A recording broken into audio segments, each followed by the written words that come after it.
Chapter 380. Little Yun, why are you here? Gohan was completely stunned when he saw the little loli who appeared with Chinpin. She was Gohan's sister, Gu Yun. She had also entered the trial array.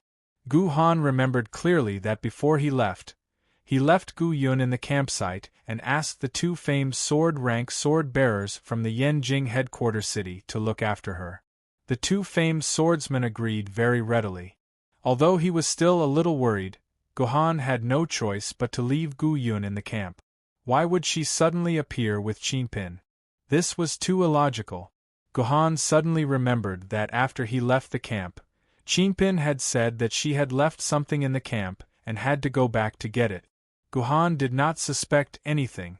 Naturally, Chinpin had gone back. When Chinpin returned, she turned into a stream of light and entered Gohan's scabbard. At this time, Gohan felt a little strange. Chinpin did not like to stay in the scabbard. Her favorite place was the baby pouch in front of Gohan's chest.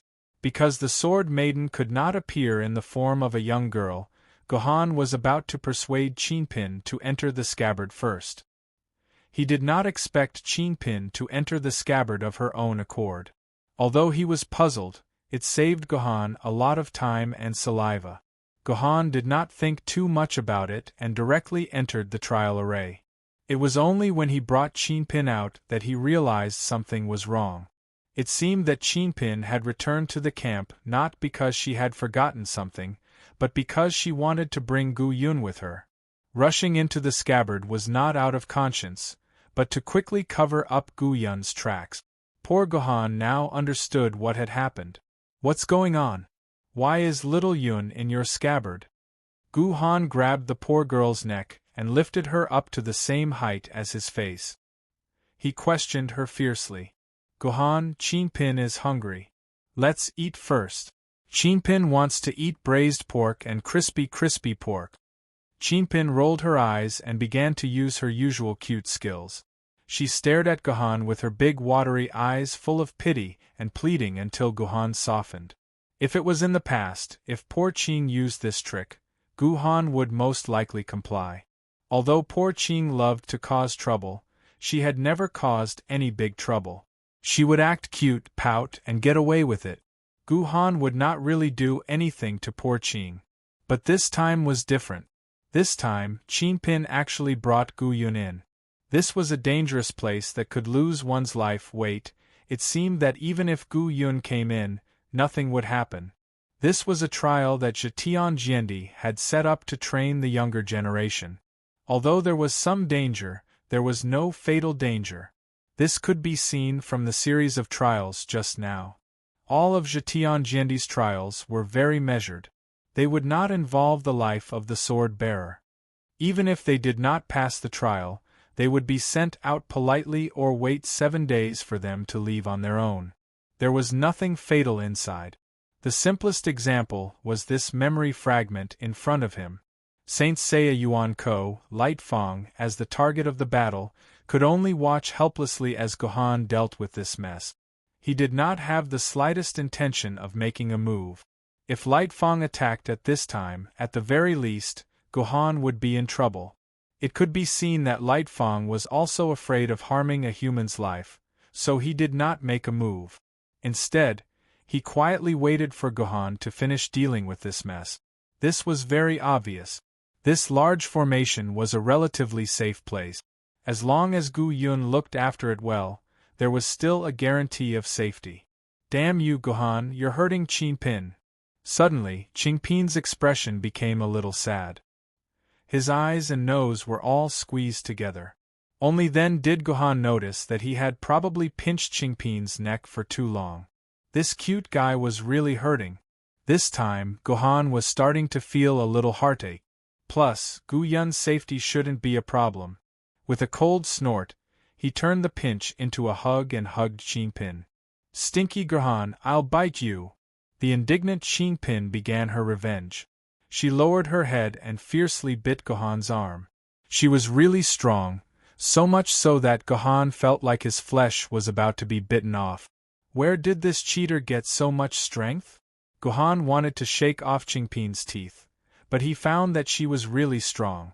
If he forcefully shook her off, he reckoned that Chinpin would fall to the ground. Helpless, Gohan could only use his trump card. Gohan bent his head, stuck out his tongue, and gently licked the inside of Chinpin's ear. Then, all the hair on Chinpin's body stood up, and every muscle began to twitch slightly. He rolled his eyes, loosened his mouth, and drool began to drip down. This was the absolute weakness of Chinpin that Gohan found when he and Chinpin were together. As long as he lightly licked it, Chinpin would lose all fighting ability, and his whole body would be weak and twitch. Well, it felt like he was doing that. So, Gohan would not use this trick unless he was forced to. This made Gohan feel a strong sense of evil. So comfortable. Gohan. I want more. Chinpin kept drooling, and kept repeating this sentence. This was the reason why Gohan felt like evil. After giving Chinpin a lick, Chinpin seemed to have become a Lolita or a Lolita. In short, this state of Chinpin made Gohan uncomfortable all over. Gohan bent down and picked up Gu Yun from the ground. At this time, Gu Yun should have recovered from her stiff state, and her body became soft again. Her eyes were rolling, and no one knew what she was thinking. Tell me, what's going on? Gohan held Chinpin in one hand and Gu Yun in the other. He stared at the two of them seriously. Gu Yun, how did you get into Chinpin's scabbard? This was the question that Gohan wanted to figure out the most, because it seemed that Gu Yun had followed him into the trial array through Chinpin's scabbard. This posed a very serious problem. Why was Gu Yun able to stay in Chinpin's scabbard? This was a very serious problem, and it might even change the structure of the entire human world. The technology of dimensional pockets had been developed for more than 700 years. From the invention of the first dimensional pocket to the present day, countless scientists had wanted to achieve an unprecedented goal: to put humans or animals into a dimensional pocket, put them in it alive, and then release them alive. If this goal could be achieved, humans' mobility, escapability, combat ability, and all other aspects of abilities would be greatly improved. The simplest example was to send a sword-bearer who could move at high speed and shuttle through the void to sneak into Yuan Ko's base camp, and then release the sword-bearer in a large dimensional pocket to launch an explosive surprise attack on Yuan Ko. Before Yuan Ko and other areas could react, the sword-bearer would be beheaded with absolute power. Another example was when escaping. As long as each sword-bearer rolled up their dimensional pocket, they could carry all the humans around them. The success rate of a sword-bearer's escape was definitely much higher than that of ordinary people. In this way, when the great invasion could not be resisted, ordinary humans with a mortality rate as high as 99% could still have a chance of survival. Once the dimensional pocket could carry living creatures freely, the entire human social structure and other aspects would be strengthened, and the possibility of humans winning would be greatly increased. Therefore, for a long time, human scientists and forging grandmasters had invested a lot of energy into this problem. However, there had been no major progress for 700 years. As long as a living creature entered the dimensional pocket, it would die within 0.01 seconds without any luck. Until now, scientists were no longer willing to research this topic, as the results of the research were destined to fail. Scientists asserted that unless a human could understand the nature of dimensional space and analyze its structure, it would be possible to find a way to allow humans to survive in dimensional pockets. However, the problem was that if humans could analyze the structure of the dimensional space, they would be able to strangle the source of the dimensional rift, preventing Yuan Ko from entering the human world through the dimensional rift. As such, Yuan Ko would die in the hands of humans sooner or later, and the world could return to its original peaceful state. Why would they need the dimensional pocket to escape? When Gohan suddenly realized that Gu Yun had run out of the Chinpin sword scabbard, he was shocked. So was Liu Ling, who was behind Gohan. She was also staring at Gohan and Gu Yun, waiting for Gu Yun's answer. The answer to this question was too crucial and important for humans. This was because the Sword Lady's scabbard and the dimensional pocket were essentially products created by the same principle. The space inside was the same as the space inside the dimensional pocket. They were both dimensional spaces. If Gu Yun could enter the scabbard and come out alive, she would definitely be able to enter the dimensional pocket and come out alive. The question that had troubled humans for 700 years could finally be answered. If there were any Nobel Prizes in this world, as long as Gohan reported this discovery to the base city, this year's Nobel Prize would definitely be Gohan's. No one would dare to snatch this award from Gohan. Unfortunately, in the face of Gohan's questioning, Gu Yun just shook her head blankly. I don't know either. I just felt that I could go in, so I went in.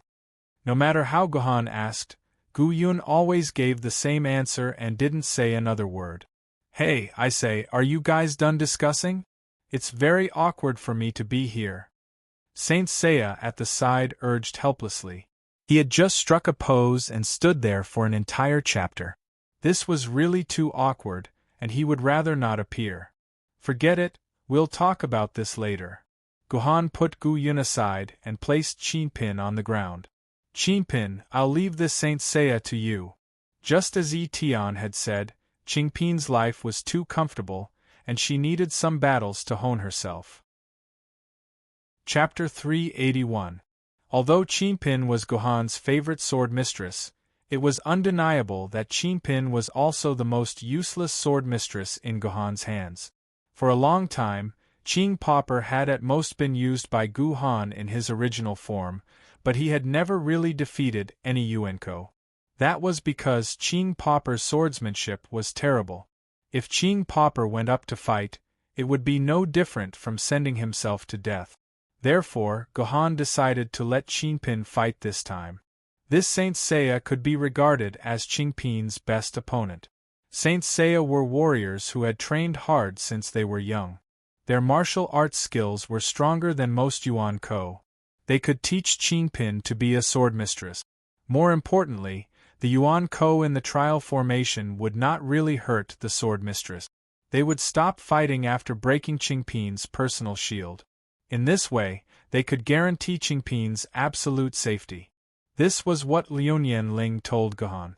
This was the experience she gained after fighting many Yuanko's memory fragments for so many days.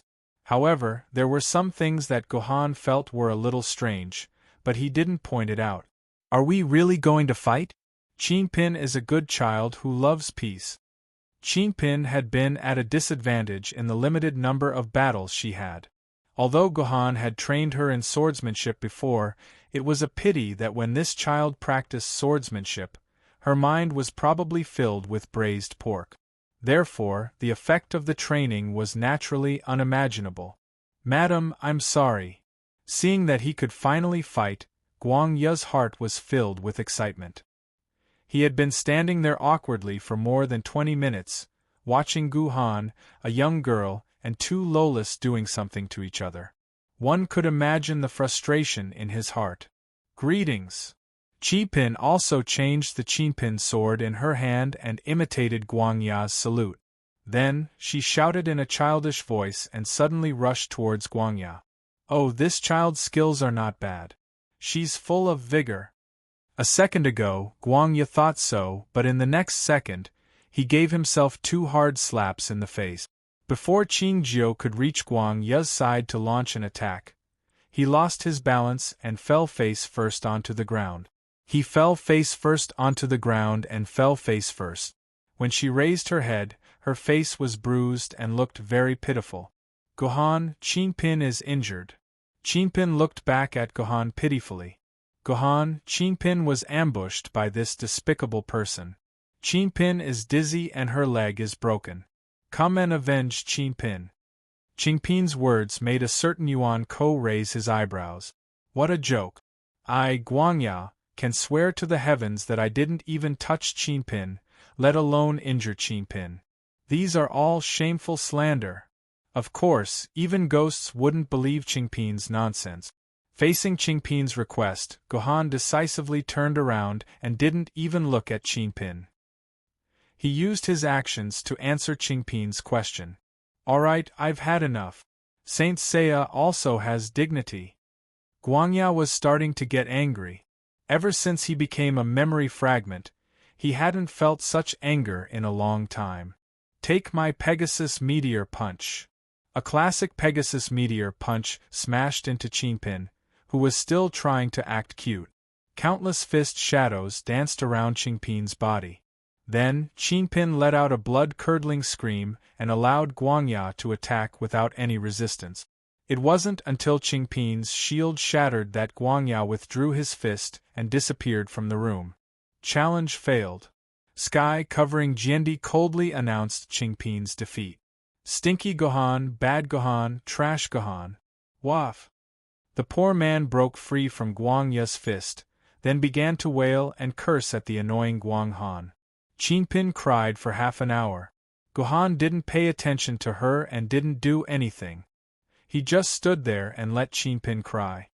He didn't respond or make any movement. Don't think that Gohan was heartless. This was actually the best way to educate a child. If a child cried and you comforted him with all kinds of promises to make him happy, then you would be harming him and nurturing his prince or princess temperament. One could imagine how his life in society would be like in the future. On the contrary, if you beat and scolded him when he cried, then you would be the so-called wolf parents who spoke with their fists. That was even more wrong. Perhaps 1 or 2 children with strong hearts would be able to get into Tsinghua University under this kind of strict education. However, most of them would become rebellious during puberty and become a delinquent in society. They would mess around in society every day and never go home. At that time, they would realize that they had made a grave mistake. Therefore, the best way was to let this brat cry alone. When he was tired of crying, it would be time for him to admit defeat. At that time, he would realize that crying wouldn't solve the problem. He could only rely on his own strength. Sure enough, after crying for half an hour, she finally stopped sobbing and stood up from the ground. At this time, Gohan, who had been silent all this time, suddenly turned around and walked to Qingpin's side and hugged her. "How is it? You must be tired of crying." Gohan touched Qingpin's eyes and helped her wipe away the dried tears. Looking at Qingpin's red and swollen eyes, Gohan's heart began to ache. To be honest, Qingpin didn't seem like a sword mistress. She was more like a willful child. No, Qingpin can still cry for another 300 rounds. Qingpin sobbed and said unwillingly, "Qingpin, have you forgotten what happened in the Miling Mountain Range?" Gohan's voice was long and deep. "Qingpin, that was the first time I felt powerless. I was powerless to protect you. Qingpin, I think you also felt powerless that day, right?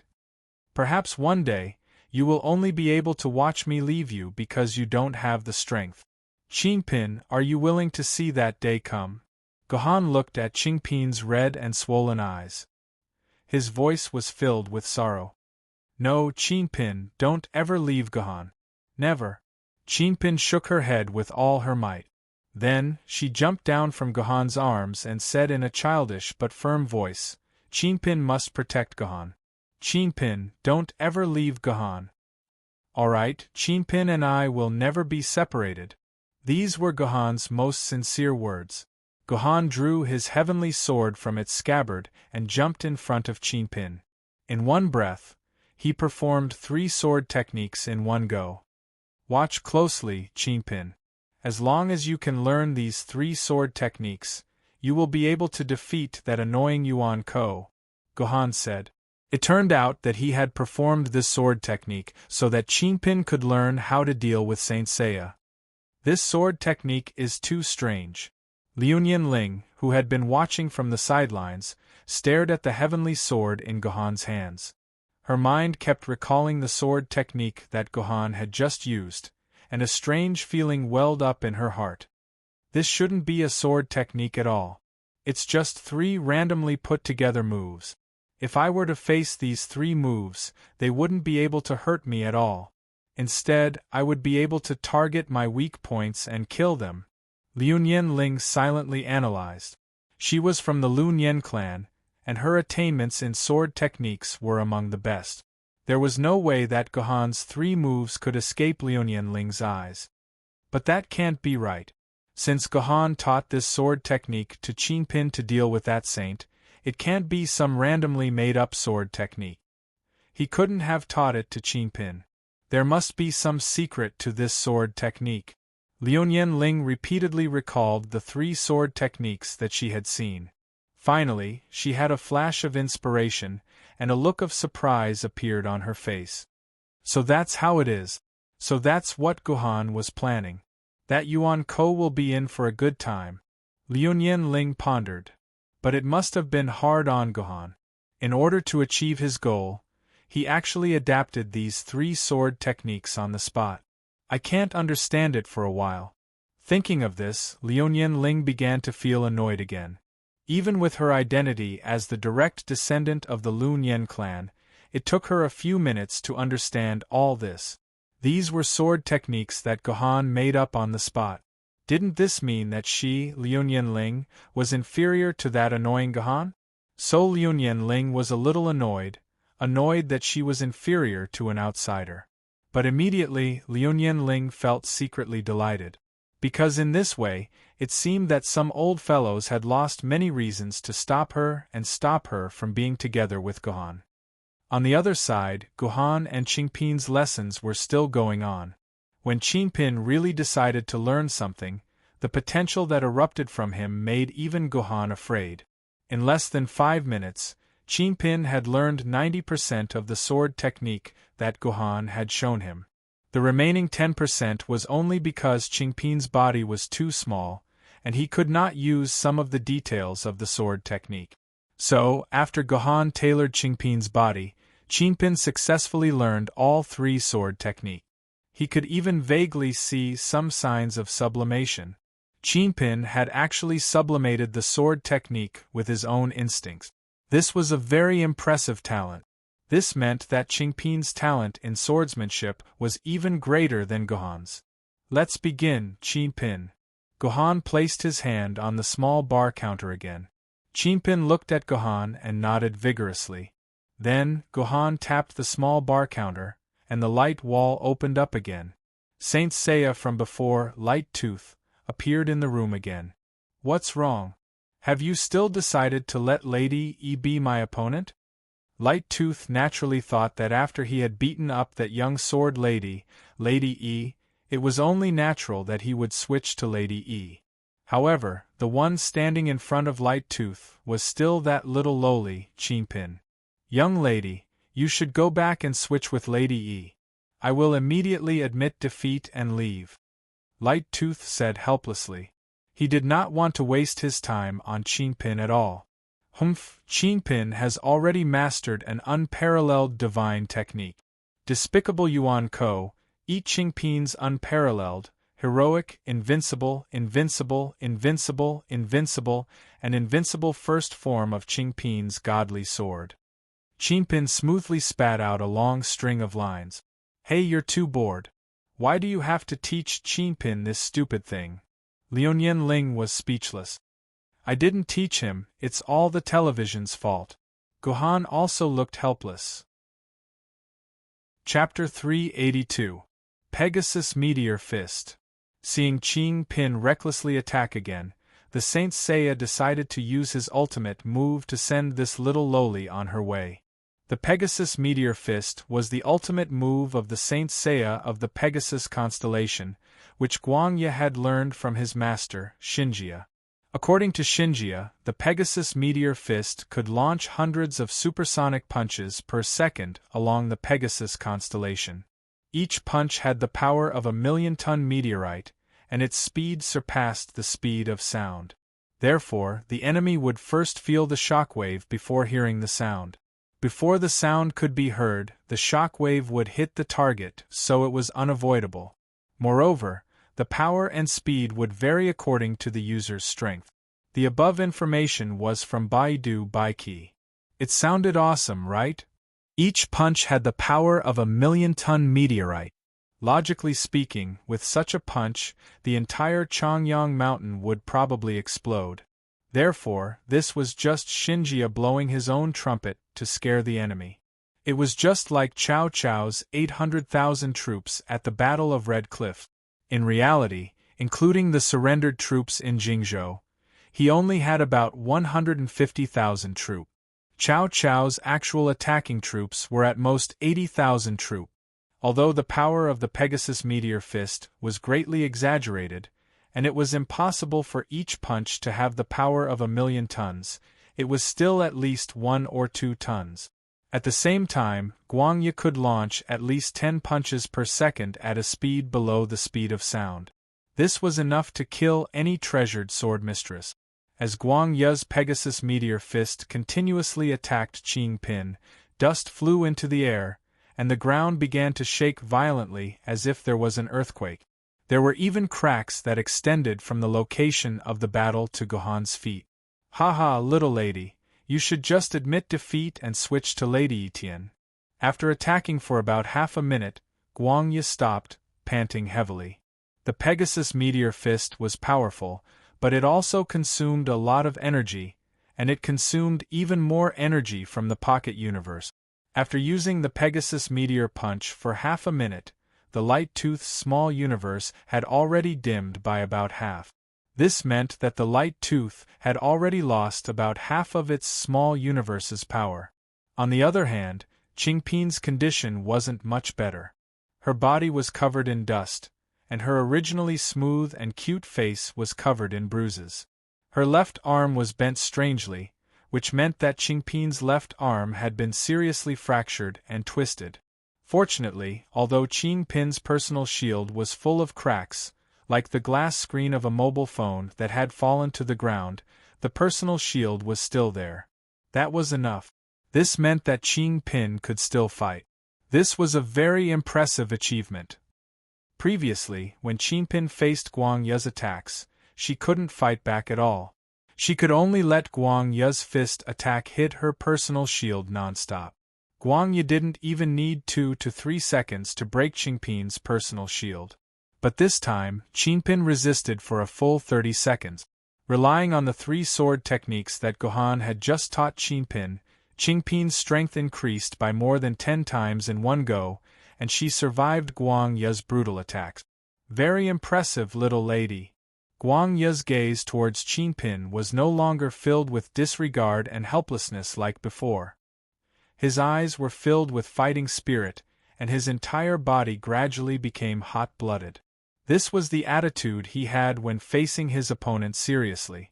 "Little lady, I didn't expect that in the short span of an hour, your strength would increase so much, to be able to withstand my Pegasus Saint Seiya's complete sure-kill technique, Pegasus Meteor Fist. But that's all you can do. As long as my fist is still moving, as long as my holy garment is still there, as long as my fighting spirit and my hot-bloodedness are still there, I can use Pegasus Meteor Fist without limit. And you won't be able to withstand a second attack from me. Little lady, do you still want to persevere?" Guangye suddenly let out a thunderous roar.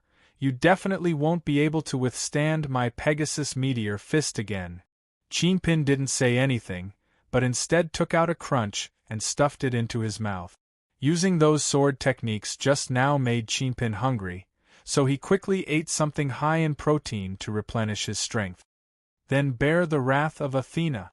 Eat my Pegasus Meteor Fist."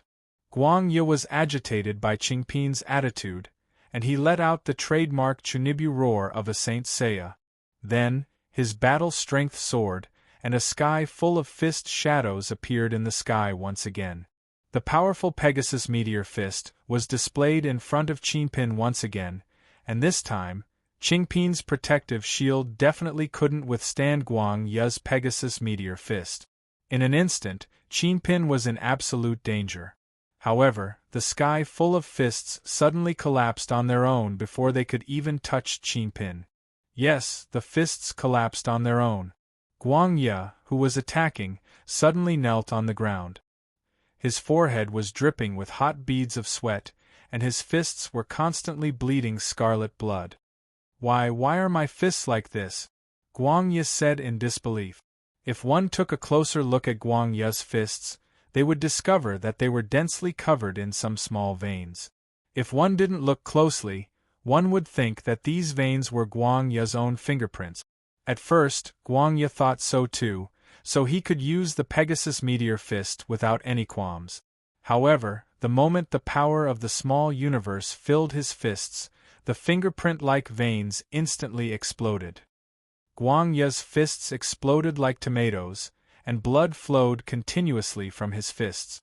"Baddie, you've finally seen Qingpin's power." Seeing his opponent kneeling on the ground powerlessly, Guang Ya didn't even dare to use his hands to support his body, because the moment his hands touched the ground, the intense pain would be unforgettable to anyone who experienced it. "Let me ask you, what did you do to my fists?" Guang Ya gritted his teeth and asked hatefully. "Idiot, you can't even tell? Then the kind Qingpin will tell you." Qingpin began to explain proudly. Yes, according to all novels, movies, and anime, the villain had to explain the ins and outs of the story to the protagonist, or he had to explain the principles behind his moves to the protagonist, and how powerful they were. Oh, this was a very normal thing, and there was nothing to complain about. Gohan said that your fists look very powerful, and you can throw more than 10 punches in a second. The power is terrifying, but it's not a power you can control. Your willpower and thoughts can't control your fists at all. But in order to master the Pegasus Meteor Fist, you used an opportunistic method. That is, you didn't even consider using your thoughts to control your fists, but used your muscle memory to control your fists. You practiced the same fist path tens of thousands, or even hundreds of thousands of times, so that your muscles could remember the Pegasus Meteor Fist, and then use the Pegasus Meteor Fist. So, this isn't your fist technique at all. You're just using a fixed routine, and the landing points of your fists are all traceable. So, Gohan customized a set of sword moves for Qingpin. As long as Qingpin uses these sword moves according to the routine, he can perfectly block all of your attack. The wounds on your fists are caused by my Qingping sword's attacks on your fists. If it weren't for your high defense, and your skin being as hard as iron, Qingpin would have already chopped off your fists. Lu. Qingpin finished explaining, and naughtily stuck out his tongue. So that's how it is. So you've already seen through me. Guang Ya smiled bitterly. But I have to correct you. I've really mastered the Pegasus Meteor Fist, and I can also control my fist. Unfortunately, I'm just a memory fragment. When I faced Lady E, I only used the Pegasus Meteor Fist once before I was defeated. So, the memory fragment could only use this routine once. If it weren't for this, you wouldn't have been able to defeat me. Oh. Qingpin nodded his head forcefully, indicating that he agreed with Guang Ya's words. However, he immediately stabbed Guang Ya in the chest. But you still lost. You lost to the powerful Qingpin. Come, you must want to know what powerful sword technique you lost to, right? Then, Qingpin will be merciful and tell you. This is the unparalleled, heroic, invincible, and invincible first form of Qingpin's godly sword. Qingpin arrogantly recited the name of his technique again. It seemed like Qingpin really liked the name of this technique. She actually recited it without missing a single word. To think that she could remember such a long name without making a single mistake. No, I can't lose to such a stupid technique. Little lady, I want to show you the true strength of a saint. Burn, my little universe. Guang Ya's entire body seemed to start burning. A raging willpower surged out of his body, and a suffocating force gradually gathered on his fist. This was the ultimate technique of a saint. Burning one's own universe would allow one to obtain godlike strength that was several times or even tens of times greater than one's own strength. Go. My fist. Pegasus Meteor Fist. It appeared. The ultimate technique of the Pegasus Saint Seiya, Pegasus Meteor Fist. This was a powerful technique that allowed a saint to burn his own universe and gather all the power of his fists onto a single point. With this technique, the power of the Pegasus Meteor Fist could be increased by tens of thousands of times. This formed the ultimate technique, Pegasus Meteor Fist. Stop. If you use this technique, your fist will be completely crippled. From then on, you will never be able to use your fist again. Gohan saw this Pegasus Meteor Fist and became nervous. Of course, Gohan wouldn't worry about whether a fist from a memory fragment could be used again. What he was worried about was Chingpin's safety. This Pegasus Meteor Fist was something that Chingpin couldn't block no matter what. In the face of absolute power, Chingpin's sword had already lost the ability to resist. What was even more frightening was that this fist was executed by Guang Yi by burning his own universe. It was an ultimate technique that surpassed Guang Yi's strength by a few hundred times. It was impossible for Guang Yi to use this ultimate technique as freely as the Pegasus Meteor Fist from before. If Chingpin took this attack head-on, then there was a 99% chance that Chingpin would be broken under this attack. Note that it was broken, not shattered. Once Chingpin was broken, he could only return to the sword burial grounds and wait for a few hundred years to revive again. This was something that Gohan absolutely wouldn't allow. At this critical moment, let's read the next chapter. Chapter 383. In the face of the Pegasus Comet Fist, Gohan was powerless. At that moment, Guang Yi had already ignited his own universe. The speed of the Pegasus Comet Fist was several times faster than the speed of sound. Gohan would not be able to catch up to this speed, no matter what. Chingpin, return to your sword. In a moment of desperation, Gohan wanted Chingpin to return to his side. Although this was equivalent to admitting defeat, Chingpin's safety could be guaranteed. However, before Gohan's command could reach Chingpin's side, he felt the connection between him and Chingpin's sword mark break. Gohan could no longer control Chingpin. Chingpin. Gohan pulled out his heavenly sword at the fastest speed in his life. He wanted to rush in front of Chingpin before Chingpin's attack could reach him, but as mentioned before, the speed of this punch was not something that Gohan could catch up to. At that moment, no one could save Chingpin. Everything depended on Chingpin. Damn it, it's too fast. Slow down your fist. At this critical moment, Chingpin was not thinking about how to dodge Guang Yi's sure-kill attack. Instead, he was thinking about how to slow down his opponent's fist. What a joke. Do you think my fist will slow down if I slow it down? Guang Yi sneered. In a thousandth of a second, Guang Yi's Pegasus Comet Fist approached the tip of Chingpin's nose. The fist was about to smash into Chingpin's head. Then there was nothing. Guang Yi felt his fist hit empty air. Then Chingpin hopped away from him like a little rabbit. How could this be? Could this little sword lady's movement speed have already reached the speed of light? Guang Yi was shocked. His Pegasus Comet Fist could reach his opponent in a thousandth of a second. Yet Chingpin had easily escaped. He had even used a taunting method like a rabbit to escape. To be able to do this, Chingpin's movement speed had to be at a speed of 1/10,000th or even 1/10th of a second. But could Chingpin really have this kind of speed? Naturally, it was impossible. In the eyes of Gohan and Liuyanling, Chingpin's escape speed was no different from a kindergartner jumping a rabbit.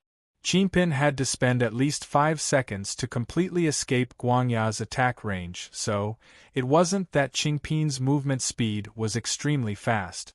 Instead, it was that Guang Yi's punching speed had turned into that of a tortoise. At this moment, time around Guang Yi seemed to have slowed down by tens of thousands of times. He was like a female teacher in a certain time-stop series in Japan before the Great Calamity, frozen in the position of punching, motionless, but if one observed carefully, they would discover that Guang Yi was actually still moving. It was just that his speed was on the order of millimeters per second. Eat my Chingpin godly sword, first form. Chingpin's sword, which had escaped from Guang Yi, was now facing an opponent who had almost been frozen in time. Naturally, she wanted to take revenge ruthlessly.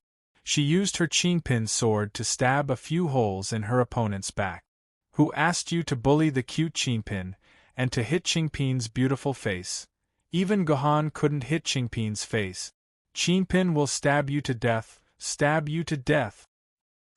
Guangya felt a sharp pain in his waist. Although Qingpin was not tall, the attack power of Qingpin's sword was not just for show. The intense pain caused Guangya to instinctively twist his body.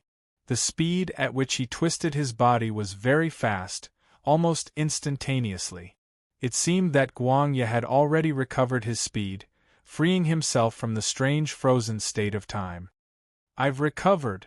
At this moment, Guangya realized that it was not Qingpin's speed that had changed, but his own had slowed down.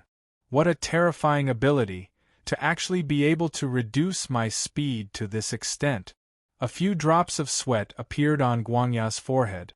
This ability was really too frightening, even more frightening than the heavenly sword. This is Qingpin's ultimate technique? Liu Ling dragged her broken leg as she crawled to Gohan's side. Qingpin's ultimate technique is actually to control the flow of time. It's simply unimaginable that this is the ultimate technique of an ancient sword maiden. This kind of ultimate technique, even if it was used by an immortal sword maiden, it would still be a super valuable skill. Naturally, Liu Ling thought that the skill that Qingpin had just used was Qingpin's ultimate technique, because the effect of this skill was really too awesome. TSK, looks like the ancient sword record will have to be rearranged next time. With your Qingpin, my Yi Xian no longer has the face to stay in the number 1 position in the ancient sword record. Liu Ling sighed with some jealousy. She thought a little more than Guangya.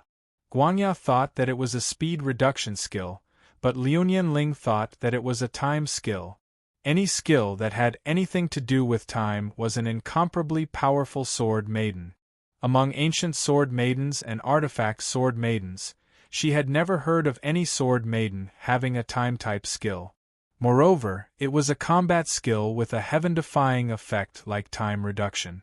For an immortal sword maiden, this kind of skill was extremely good. With such a powerful skill, Qingpin was not something that the Yi Xian, who was not under Liu Ling's control, could compare to. Qingpin was undoubtedly the number 1 sword maiden in the ancient sword ranking. You're wrong, Ling Qingpin's skill is not a time control ultimate technique. Gohan shook his head after hearing Liu Ling's words. Nonsense, this is clearly a time control ultimate technique. There's no mistake about it, Liu Ling said mockingly. Are you also like that idiot Saint Seiya, thinking that Qingpin's skill is a speed reduction skill? No. Gohan smiled. What I'm saying is that Qingpin's skill is not her ultimate technique. I used up all the sword scar dust in my hands and only managed to push Qingpin down to the 3rd stage. How could she have an ultimate technique to use? You're saying that this is Qingpin's basic skill or advanced skill? Liu Ling's jaw dropped in disbelief. Then how overpowered must her ultimate technique be? No, you're wrong again. Ling Qingpin's basic and advanced skills are not these, Gohan denied again. Although I can't be sure, this should be Qingpin's swordsmanship characteristic. Swordsmanship characteristic. Liu Ling didn't know what to say. Every sword maiden had their own swordsmanship characteristic based on their swordsmanship. Generally speaking, martial sword maidens focused on swordsmanship, Confucian sword maidens focused on defense, murderous sword maidens focused on offense, kingly sword maidens focused on status, demonic sword maidens focused on spirit, and there were some rare sword maidens like Buddhist sword maidens and human sword maidens. Although there wasn't much information on their swordsmanship characteristic, humans could basically confirm that Buddhist sword maidens focused on healing, and human sword maidens focused on heaven and earth. P.S. The setting of the swordsmanship characteristic might conflict with the previous sword maiden's swordsmanship characteristic. The author apologizes for this. The author made some discrepancies in the settings at the beginning, which led to this phenomenon. The author was a little careless in the settings at the beginning, so I apologize to all the readers here. In the future, the swordsmanship characteristic will be based on this setting. However, I've never heard of any sword maidens whose swordsmanship characteristic was related to time. If that's the case, then Qingpin is the first sword maiden in the world whose swordsmanship characteristic is related to time. Then what's Qingpin's swordsmanship characteristic? Could Qingpin be a human Dao sword maiden? Liu Ling asked curiously. In her heart, there was a 50% chance that Qingpin was a human Dao sword maiden. This was because there was only one human Dao sword maiden to date, and the swordsmanship characteristic of the human Dao sword maiden was the hardest to determine. Perhaps the characteristic of the human Dao sword maiden included time. No, Qingpin isn't a human Dao sword maiden. Guhan denied Liu Ling's guess once again. Qingpin's swordsmanship has been determined from the beginning. She's a genuine murderous Dao sword maiden. Little sword maiden, that should be your ultimate technique, right? Just like Liu Ling, Guangya also assumed that what Qingpin had just used was her ultimate technique. I know. Sword maidens' ultimate techniques are extremely restrictive. Within a short period of time, you won't be able to use that ultimate technique that slowed me down again. Guangya roared as he discovered Qingpin's weakness. You won't be able to use your ultimate technique a second time, but I can use Pegasus Comet Fist again. You won't be able to defeat me.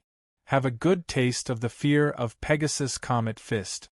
Logically speaking, if that was Qingpin's ultimate technique, then Guangya's guess was extremely reasonable. Usually, ultimate techniques had a cooldown period of at least 5 minutes, and a sword maiden wouldn't be able to use her ultimate technique repeatedly within a short period of time. However, the problem was that this wasn't Qingpin's ultimate technique at all. Instead, it was Qingpin's swordsmanship characteristic.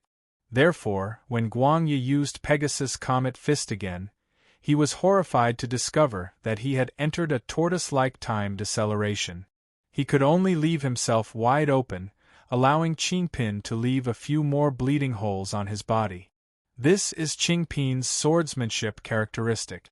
Although I can't make a 100% judgment, I have a rough idea of what kind of ability Qingpin's swordsmanship characteristic is.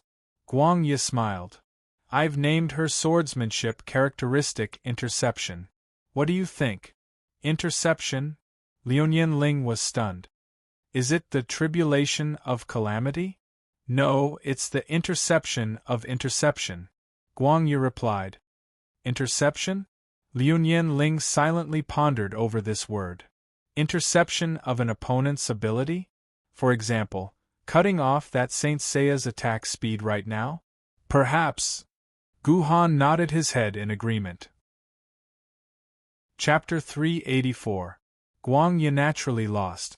After his second Pegasus Comet punch failed, he disappeared from the room. Then, a new die appeared on the small bar counter, which meant that Guangya had completely admitted defeat.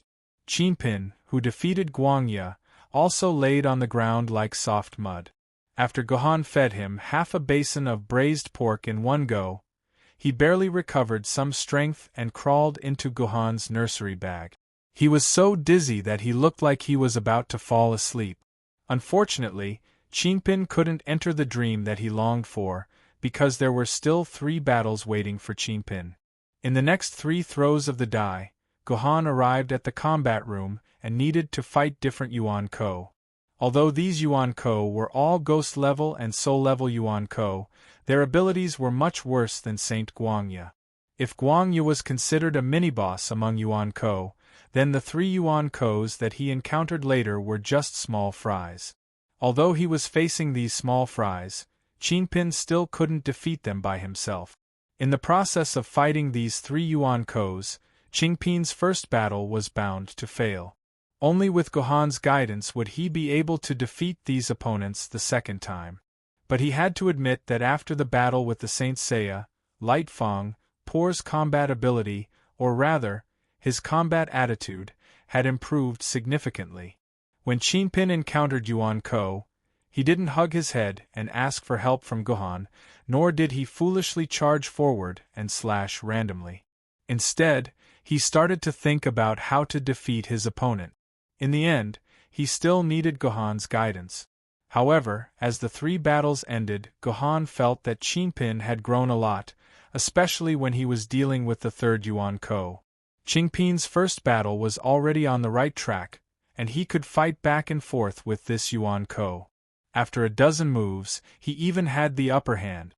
In the end, he lost because Qingpin's swordsmanship foundation was too terrible, and he couldn't use swordsmanship flexibly. Gohan believed that as long as he trained him, Qingpin's combat ability and swordsmanship would be able to catch up to an ordinary ancient swordmistress in a short period of time. By the way, when he was fighting with the 3 Yuan Kos, Gohan used his authority as a sword-bearer to give Qingpin an order. During the battle, Qingpin was not allowed to speak. This was because Gohan found that if he wanted to use Qingpin's swordsmanship characteristic, he would have to use his mouth to say it. Otherwise, the swordsmanship characteristic wouldn't be able to be used. At the very least, he would have to mention a certain ability that he hoped the opponent would lose. It sounded very Chunibyu, but that was the truth. In Gohan's memory, the lowly Qingpin had used the swordsmanship characteristic 3 times. The first time was in Yuzhong University's indoor training with the little demon beast. Qingpin was bullied by the little demon beast's ability to fly, and when the little demon beast touched her body, she said that it would be good if he couldn't fly. Then, the little demon beast really couldn't fly. The second time was in the mine, when he was facing the 3-headed Cerberus. Qingpin, who was riding on the warhead Cerberus's back, also said, "Qingpin, you're not allowed to spit out this smelly thing again."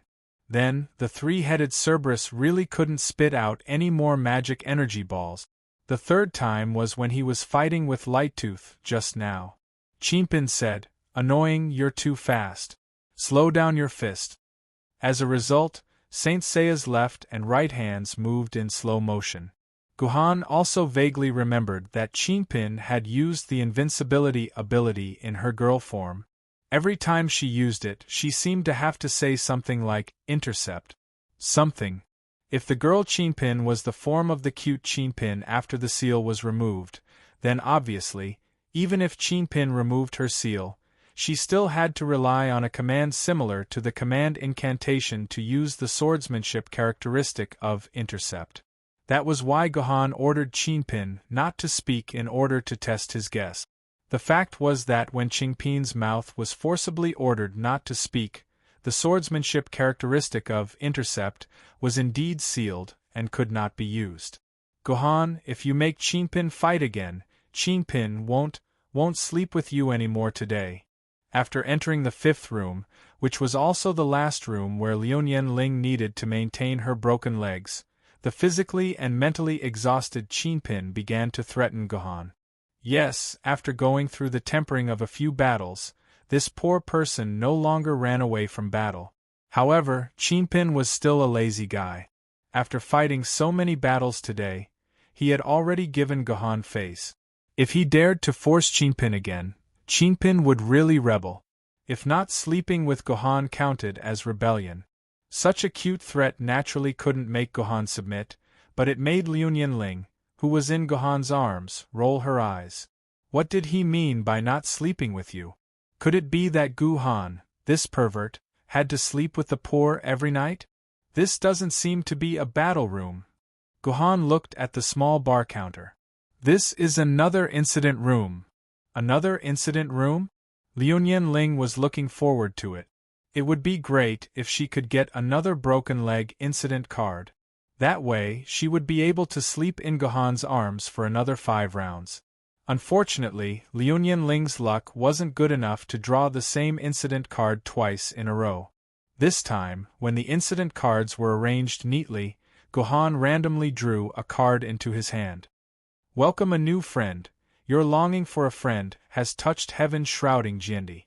A participant will be randomly selected from the trial array to enter the grid you are currently in." What does this mean?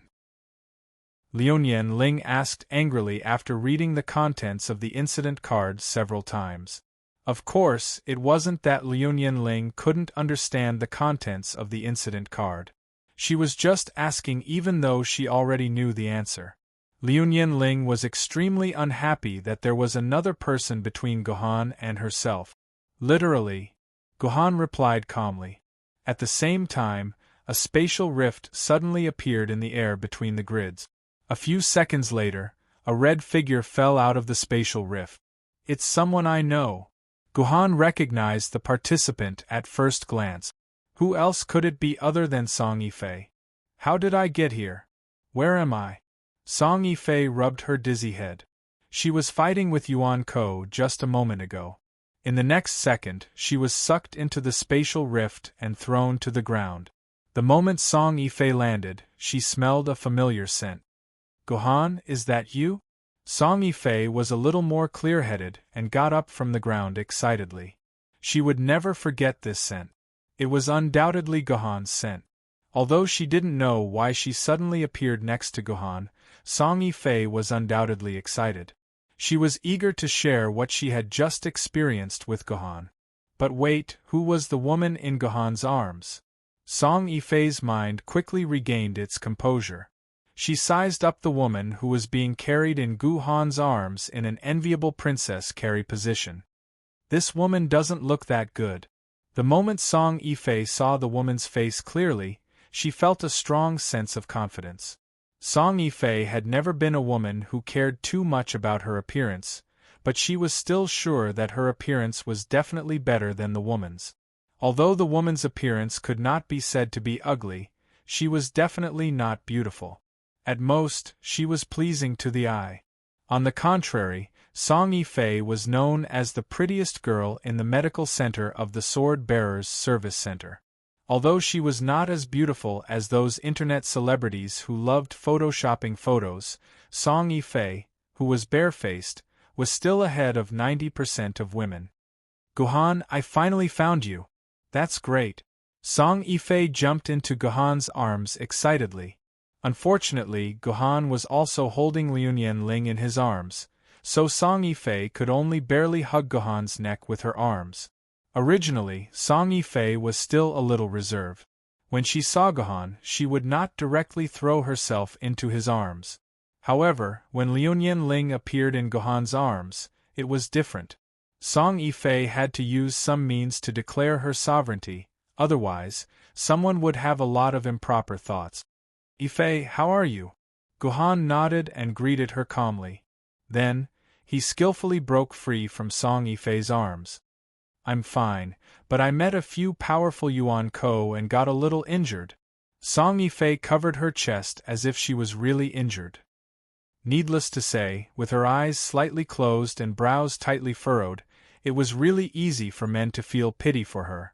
They couldn't help but want to go up and care for her, comfort her, and protect her. Unfortunately, Song Yifei did not meet an ordinary man, but Gohan, who was not an ordinary man. Being injured is good for you. A sword bearer can't really grow without being injured, Gohan said dryly.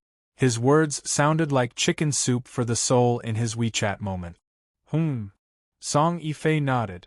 Since her plan to seek love and care had failed, she had to take the initiative. She had to first figure out the identity of the woman in Gohan's arms, or she would not be able to sleep tonight. Gohan, aren't you going to introduce me to this lady? Is she your new friend? The sword bearer in Yanjing City? Doesn't she have long legs? Song Yifei almost asked Gohan why he was holding this woman in his arms. She is. Gohan wanted to introduce Liuyan Ling, but he was interrupted by Liuyan Ling. Liuyan Ling, who was in Gohan's arms, reached out a hand to shake hands with Song Yifei. She smiled and said, "What a beautiful girl. I'm Liuyan Ling, Gohan's classmate and also his fiancé." Well, the charaba was about to start. Chapter 385. There was a scorching flame in the air. Even the insensitive Gohan could feel the horror of the flame. If he was not careful, Gohan would become the first victim of the flame. However, how should he deal with this situation? Even with Gu Han's IQ in the face of this situation, it seemed that he could only be helpless. She's not called Ao Lin. She's Liunian Ling. Therefore, Gohan decided to introduce Liunian Ling himself. Gohan you. Liunian Ling was anxious. This Gohan actually said her real name. Of course, he had to say Liunian Ling's real identity to stop Liunian Ling from pretending to be Ao Lin. Gohan was not interested in playing the game of pretending to be weak with Liunian Ling and Song Yifei. It seemed that this was not an appropriate description. It was also not an adjective. After all, Lu Lei had already told Song Yifei the goal of saving Liunian Ling. It would be difficult to hide Ao Lin's identity at the end of the mission, and it would be exposed to Song Yifei sooner or later. If Gohan helped Liunian Ling hide her identity now, then when Liunian Ling's identity was exposed, Gohan would probably be hated by Song Yifei for the rest of his life as an accomplice. Gohan would not do such a stupid thing. Liunian Ling? Song Yifei blinked his eyes and said playfully. She's the young mistress of the Liunian family, the idiot who wants us to rescue and is trapped here? Idiot! Liunian Ling felt a burst of anger. This was the first time someone used this word to describe her. She, Liunian Ling, was outstanding in terms of intelligence. How could she be an idiot? Of course he's an idiot. Song Yifei continued. You are the lady of the most powerful family in the world. How could you ask 8 base cities to mobilize hundreds of sword-bearers to save you? Aren't you an idiot? Do you know how much manpower and resources you've wasted in the base city? Liunian Ling was rendered speechless by Song Yifei's backstabbing. In the end, it was Gohan who forced a smile and explained the situation to Song Yifei. He told Song Yifei that the reason so many people had come here was not to save her. Their main purpose was to obtain the rewards from the trial grounds, as well as to improve the compatibility between the sword wielders and the sword ladies when the Emperor's sword was born. After Gohan entered the next grid, he said to Liunian Ling in his arms, "All right, come down." Ha! Liunian Ling decided to play dumb. Your leg is healed. You can come down now. Gohan ignored Liunian Ling's act. He didn't wait for Liunian Ling to come down herself and directly put her down on the ground. No matter how thick-skinned Liunian Ling was, she was too embarrassed to continue clinging to Gohan. She could only stand up on her own. So it turns out that Gohan hugged Lin Ling because her leg was fractured. Song Yifei was very happy to see this. She thought that Gohan and Liunian Ling were hugging each other like this because they were showing off their affection. It turned out that it was because Liunian Ling's leg was fractured. It seemed that her chance was not completely gone. Lin, take out your map and tell me where we are now. Liunian Ling quickly took out her electronic map. Gohan glanced at it and realized that they were still a long way from the final destination. It was impossible to reach the final destination in a short period of time. When he looked at the time again, it was already midnight. There was no night in the trial formation. The surroundings were as bright as day. There was no way to tell the passage of time. Let's rest here for the night, Gohan suggested. He looked at Chinpin, who was sleeping soundly in the infant pouch. He was also feeling quite tired. Sufficient energy is more important than speed. I don't mind. I haven't had a good night's sleep for the past 2 weeks. Liunian Ling agreed from the bottom of her heart. Due to loneliness and other factors, Liunian Ling had not had a good night's sleep. There were a few nights where she tossed and turned, unable to sleep. If Liunian Ling had not used the Liunian clan's secret method to boost her energy and used a large amount of Laozhan white snake grass water to support her, she would have collapsed a long time ago. Now that Gohan mentioned sleep, a huge wave of exhaustion surged into Liunian Ling's heart.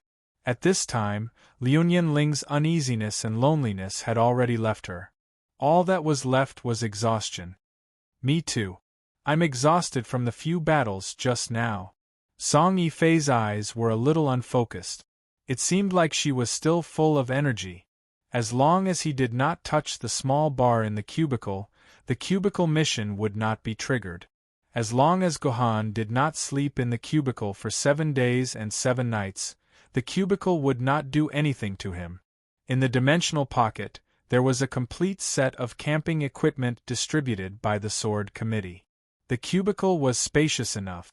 Very soon, Gohan had set up his tent. The bed inside was clean and comfortable. There was also air conditioning, TV, shower, and other equipment. It was no different from a home. "I'm so tired. I'm so tired. I don't want to set up my own tent. Gohan, lend me your bed." Liu Ling did not even take off her clothes. She directly threw herself onto Gohan's bed. Within a few seconds, she closed her eyes. Her breathing was even and rapid. It seemed like she had really fallen asleep. "I'm so tired too." Song Yifei saw that. "No, I can't lose my momentum." Therefore, she imitated Liu Ling and lay down on Gohan's bed. She groaned a few times and fell asleep. When Gohan saw this, the muscles on his face twitched unnaturally. "Can the two of you go take a shower first?" No one cared about Gohan because they were all in dreamland. Gohan was completely helpless. He was too lazy to take a shower. A wave of exhaustion surged from Gohan's heart to his eyes. Gohan yawned and put Chinpin and Gu Yun on an empty spot on the bed. He took a blanket and made a bed in the tent. That was how he slept for the night.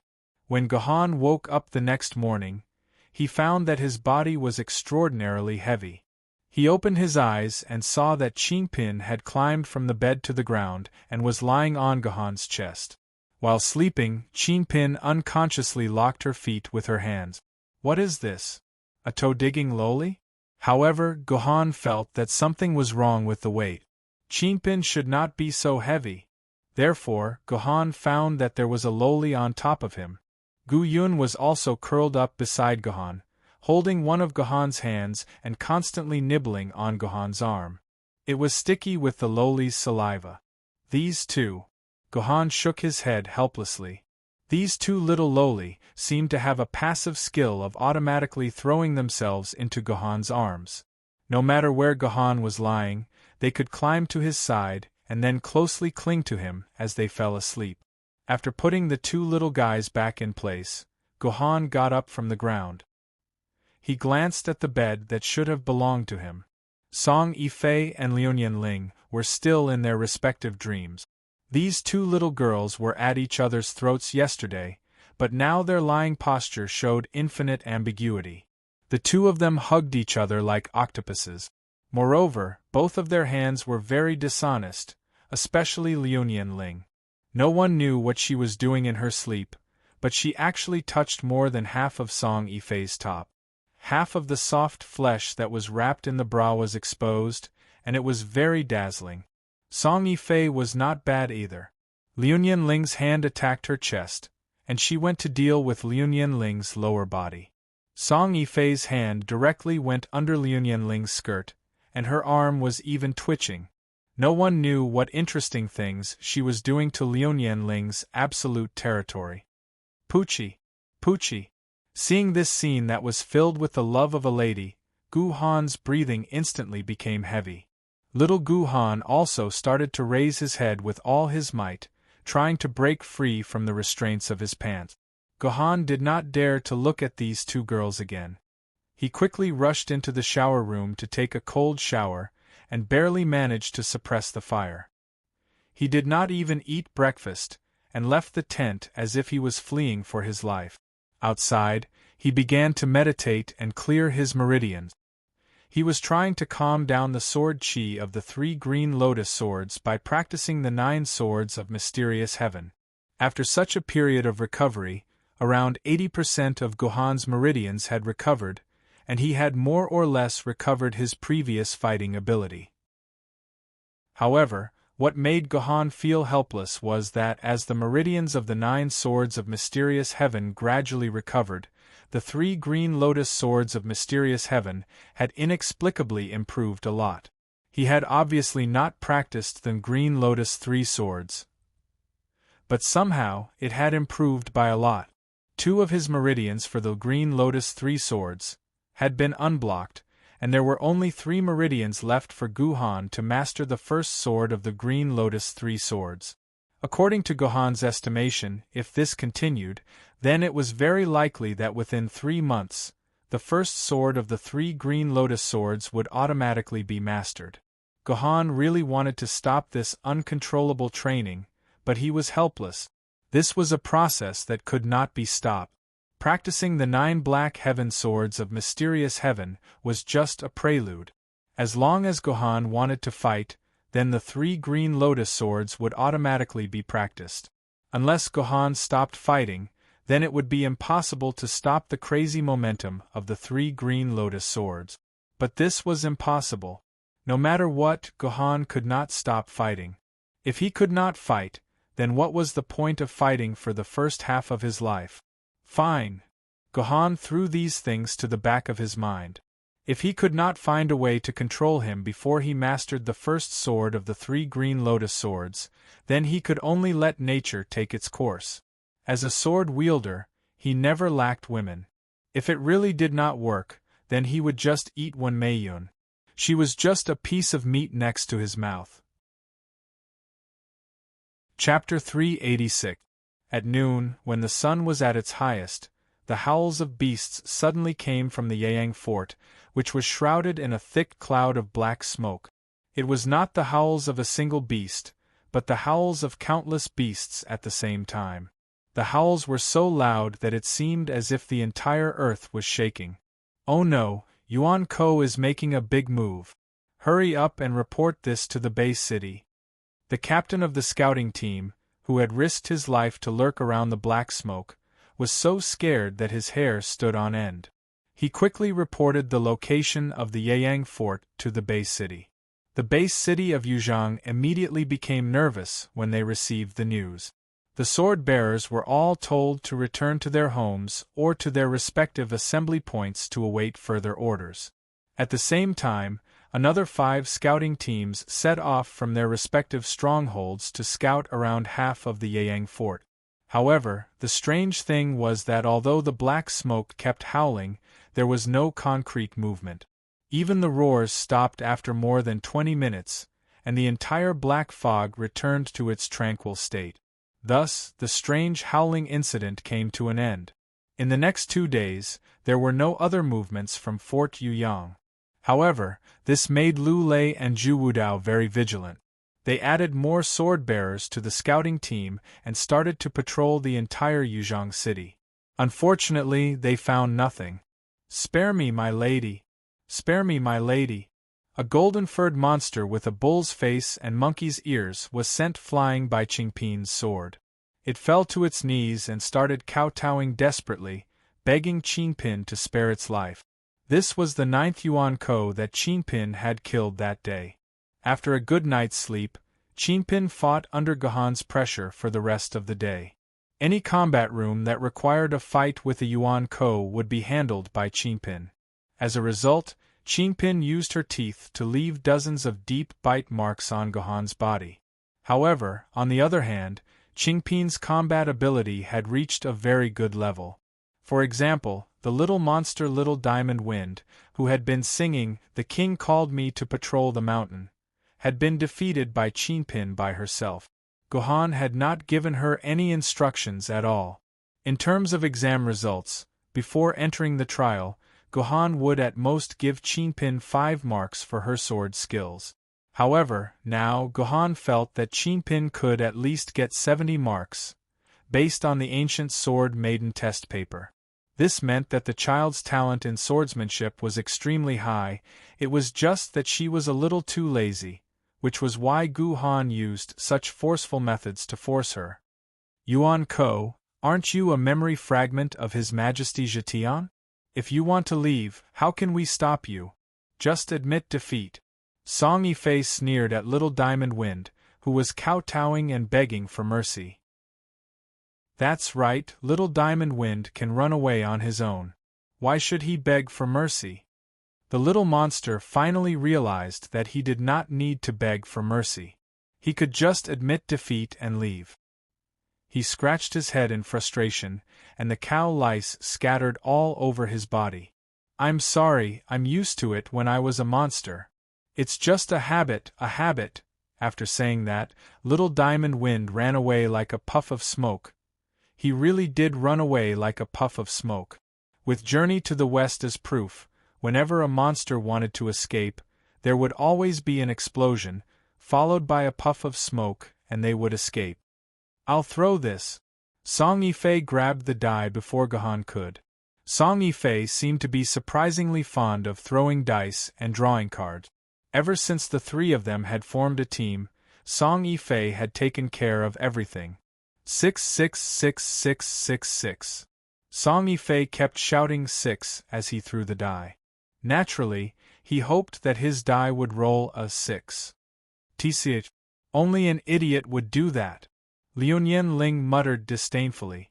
However, something amazing happened. After the die spun a few times, the side with a 6 appeared on the top. Yes, this is my strength. Song Yifei showed off proudly, which made Liuyan Ling gnash her teeth. However, she could not refute him. After all, he did roll a 6. Gohan and the others continued to walk forward.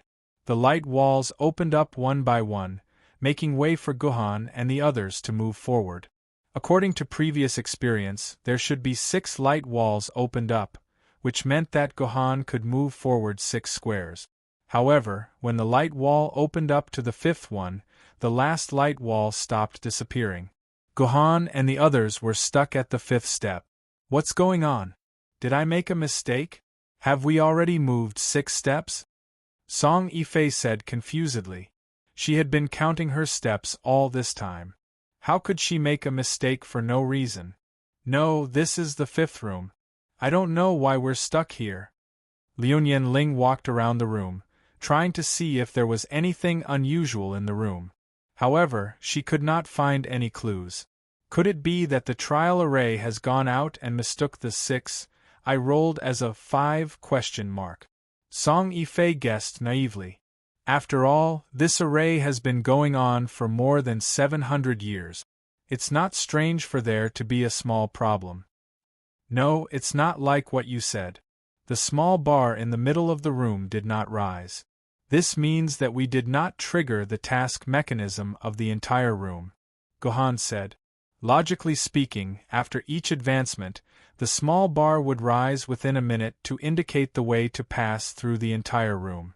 However, it had been about 10 minutes, and the small bar had not risen. Did this mean that there was a special trigger condition for this room? Gohan pondered for a while. He suddenly raised his head and said to Liuyan Ling, Ling, give me your electronic map. Hurry.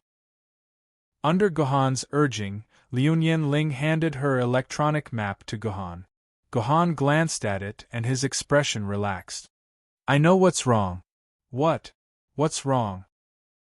Hearing Gohan's words, Song Yifei and Liuyan Ling gathered together to listen to Gohan's explanation. Gohan stretched out his finger and pointed at a grid with a red mark on the map. This is our current position. Take a look and see what's different about this position. Liuyan Ling took a closer look and found that they had reached a very critical position. She immediately said, This is the intersection point of the 2 paths. The path that extends from the other starting point will converge here. It's true. It's like a Y shape. Song Yifei also realized this in shock. Yes, I think this should be the reason why we are stuck here. This is the intersection point of the 2 paths. I think there must be some special task that we need to complete, so we are stuck here. We can't move forward anymore. Gohan gave the final conclusion, which was reasonable and convincing. But what special task do we need to complete? There is not a single hint here. Song Yifei said with a frown. Since he met Liuyan Ling, Song Yifei seemed to have become more and more adorable. Wait. Gohan took out his own tent from his pocket and began to set it up.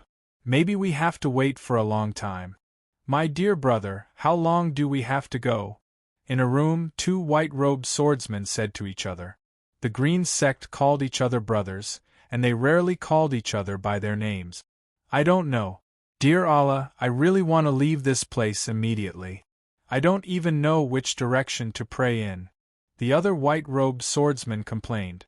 Jerusalem Base City was probably the base city with the best preservation of religious rituals before the Great Destruction. Most of the rituals of the Green Sect had been preserved and passed down. For example, they had to pray in the direction of the holy city of Mecca every day at 5 times: morning, noon, afternoon, dusk, and night. The reason why they had to pray in that direction was because the founder of the Green Sect, Muhammad, had prayed to Allah in the white square house of Mecca. Therefore, all the Green Sect disciples would pray in that direction. The 5 times a day of worship was a pious ritual that every Green Sect follower must observe. Even if one of the 5 times was missed, it would be a great sin, and if it was reported, it would be punishable by death. Therefore, the 2 swordsmen from Jerusalem were complaining that they could not tell the direction, and could not complete their prayers. It had been 2 days since they had last prayed. It would not end well for them if word got out. The 2 white-robed swordsmen knelt in front of a veiled woman behind them and asked, "Saintess, what should we do? We haven't prayed to the great Allah for 2 days." The woman should be a saber-rank swordsman, but her status in Jerusalem Base City was very high. It was so high that the 2 saber-rank swordsmen were willing to kneel in front of her and ask for her orders. Allah is supreme. His power is above all things. When necessary, you don't have to pray in the direction of Mecca. You just need to recite Allah's name in your hearts, and Allah will feel your devotion and forgive your mistakes. The voice of the saintess was like the voice of the heavens under the veil. Everyone who heard it could not help but feel a sense of respect. "Yes, saintess, we understand." The 2 white-robed swordsmen each chose a direction and prayed to the Allah in their hearts. Under the veil, the saintess sighed softly. No one knew what she was thinking. The 2 white-robed swordsmen seemed to have forgotten that the saintess had also missed 2 days of praying. Chapter 387. Jerusalem Base City was the only city among the 8 base cities controlled by religion. It was the strangest existence among all the base cities. In order to control more power and have more sword-bearers, other cities implemented a system of equal rights for men and women, so that both men and women could become great sword-bearers. However, Jerusalem Base City was different. They strictly followed their religious laws and stripped women of their right. They could only become vassals and accessories of men. If the male sword-bearers in Jerusalem took a fancy to a woman, they could snatch the woman into their hands without paying any price and make her their slave. Every time, the sword-bearers in Jerusalem would have 10 or even hundreds of female servants. One could imagine the living conditions of the women in Jerusalem. Originally, Jerusalem was still an ordinary base city 600 years ago. Although religion flourished because most of the residents were from the Green religion, it had not reached the stage where religion controlled the entire city. The city was still controlled by a peaceful and democratic sword committee formed by a large number of sword-bearers. There was also a state of relative equality between men and women. However, with the appearance of Alajendi, everything changed completely.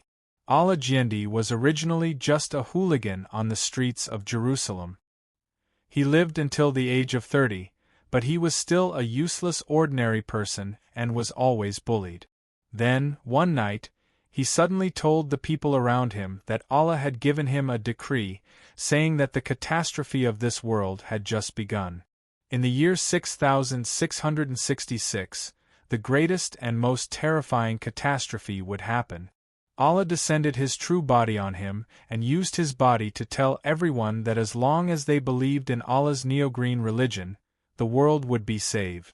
At first, naturally, no one believed the hooligan's nonsense. They only thought that the hooligan had gone mad from hunger, so no one paid any attention to him.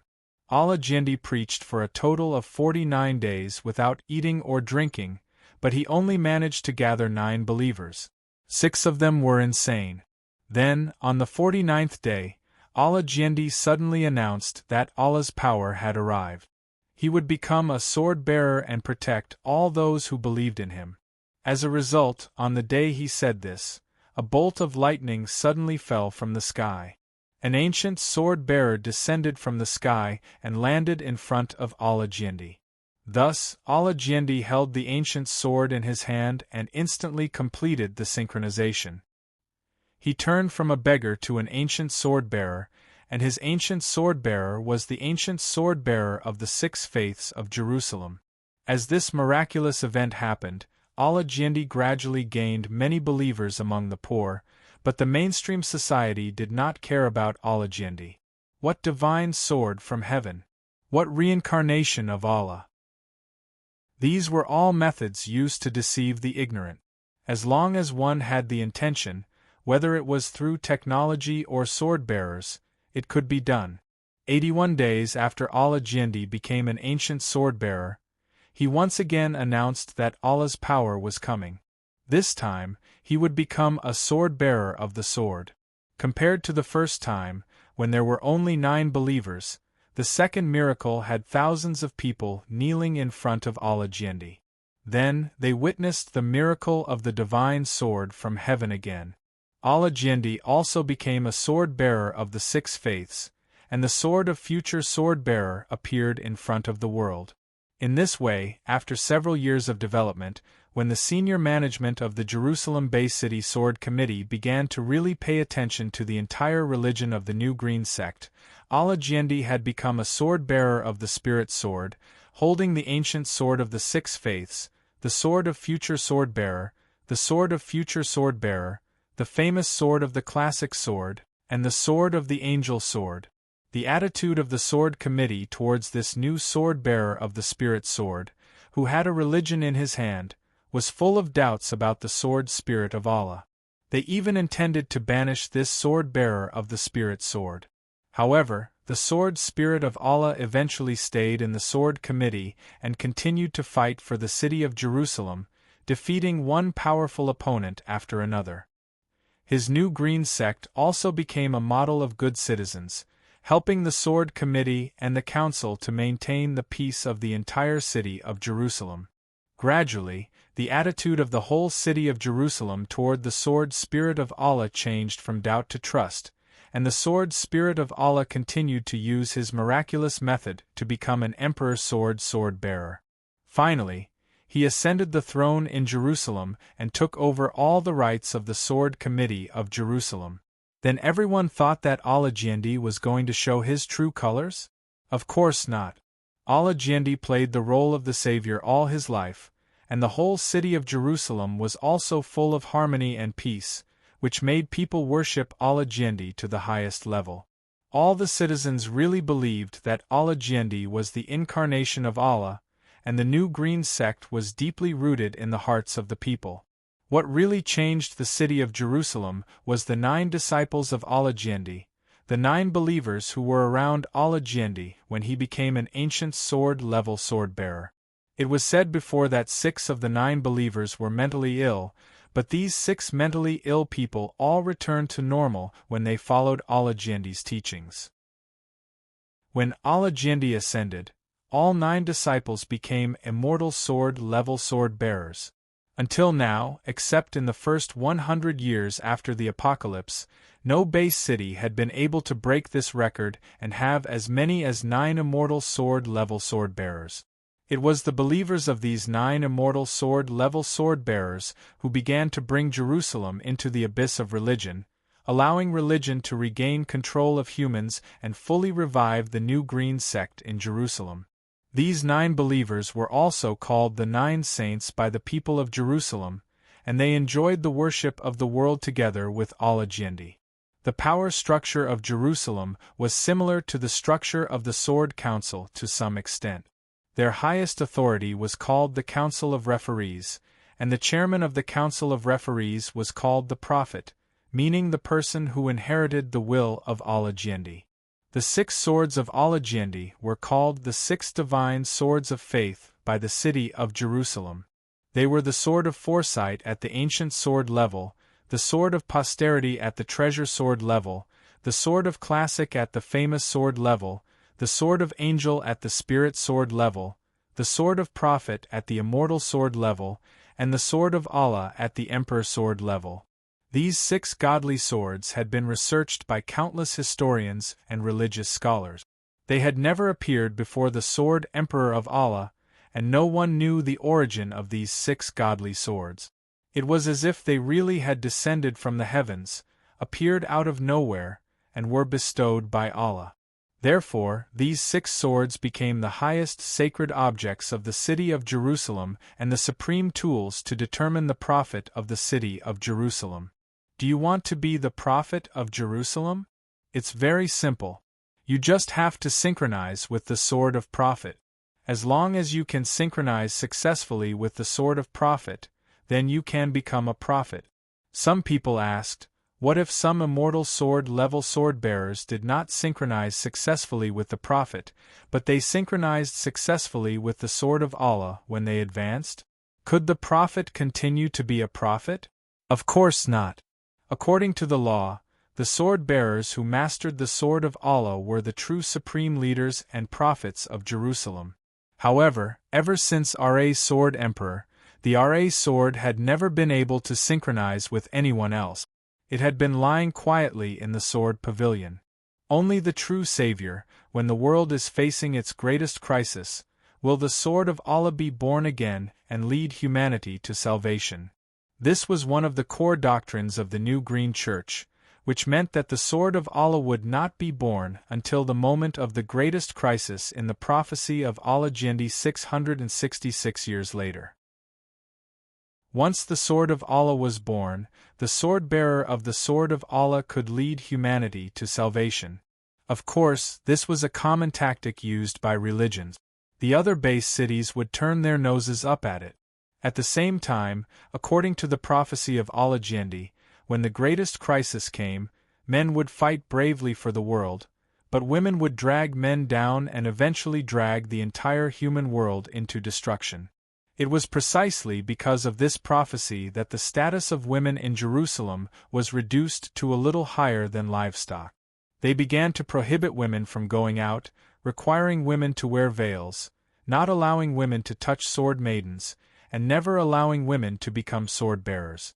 Gradually, women became the original sinners among the people of Jerusalem, sinners who would destroy the world. They also once appealed to other base cities not to let women become sword-bearers, to limit the power of women like them, and to let women be responsible for giving birth to children, to be a fertility machine, and to never let women intervene in other things. In this regard, other cities naturally scoffed at this. But in the city of Jerusalem, this rule was most strictly enforced.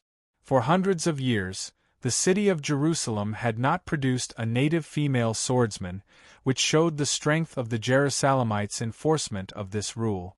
But 2 years ago, this rule was broken, and a woman became the sword-bearer of Jerusalem and the first saintess of the New Green Church in history. Because something earth-shattering happened to this woman.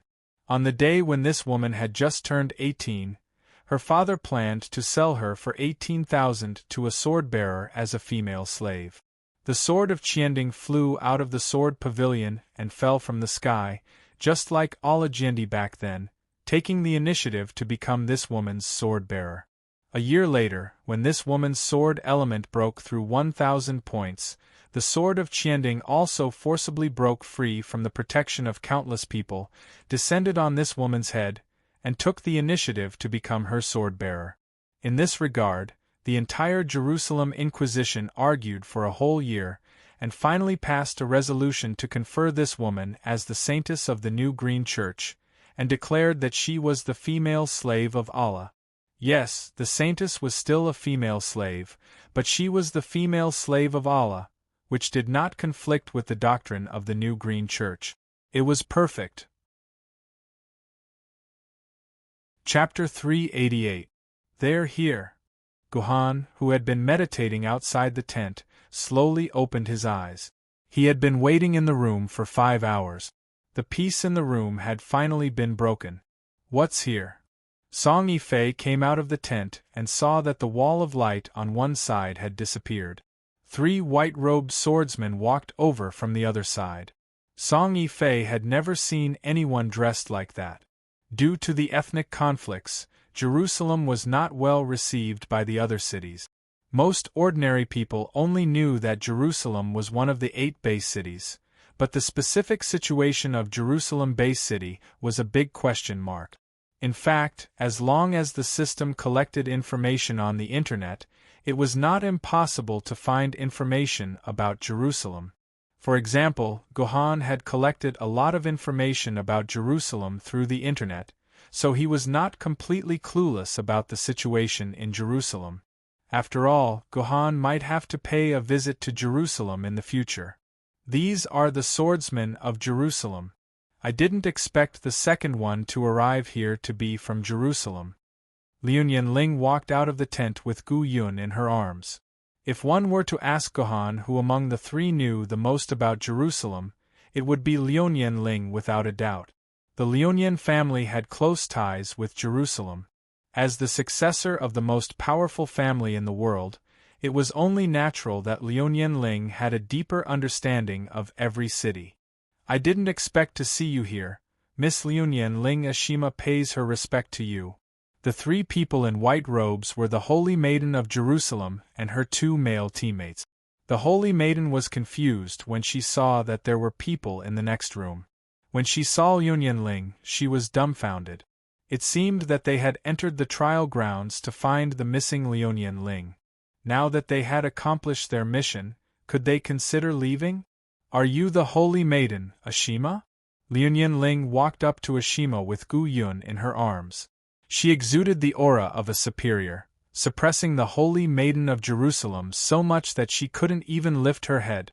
Liu Ling wondered what kind of face and expression the Holy Maiden had under the veil. Yes, I am Ashima, Miss Liu Ling. The Holy Maiden lowered her head in a submissive manner. Interesting.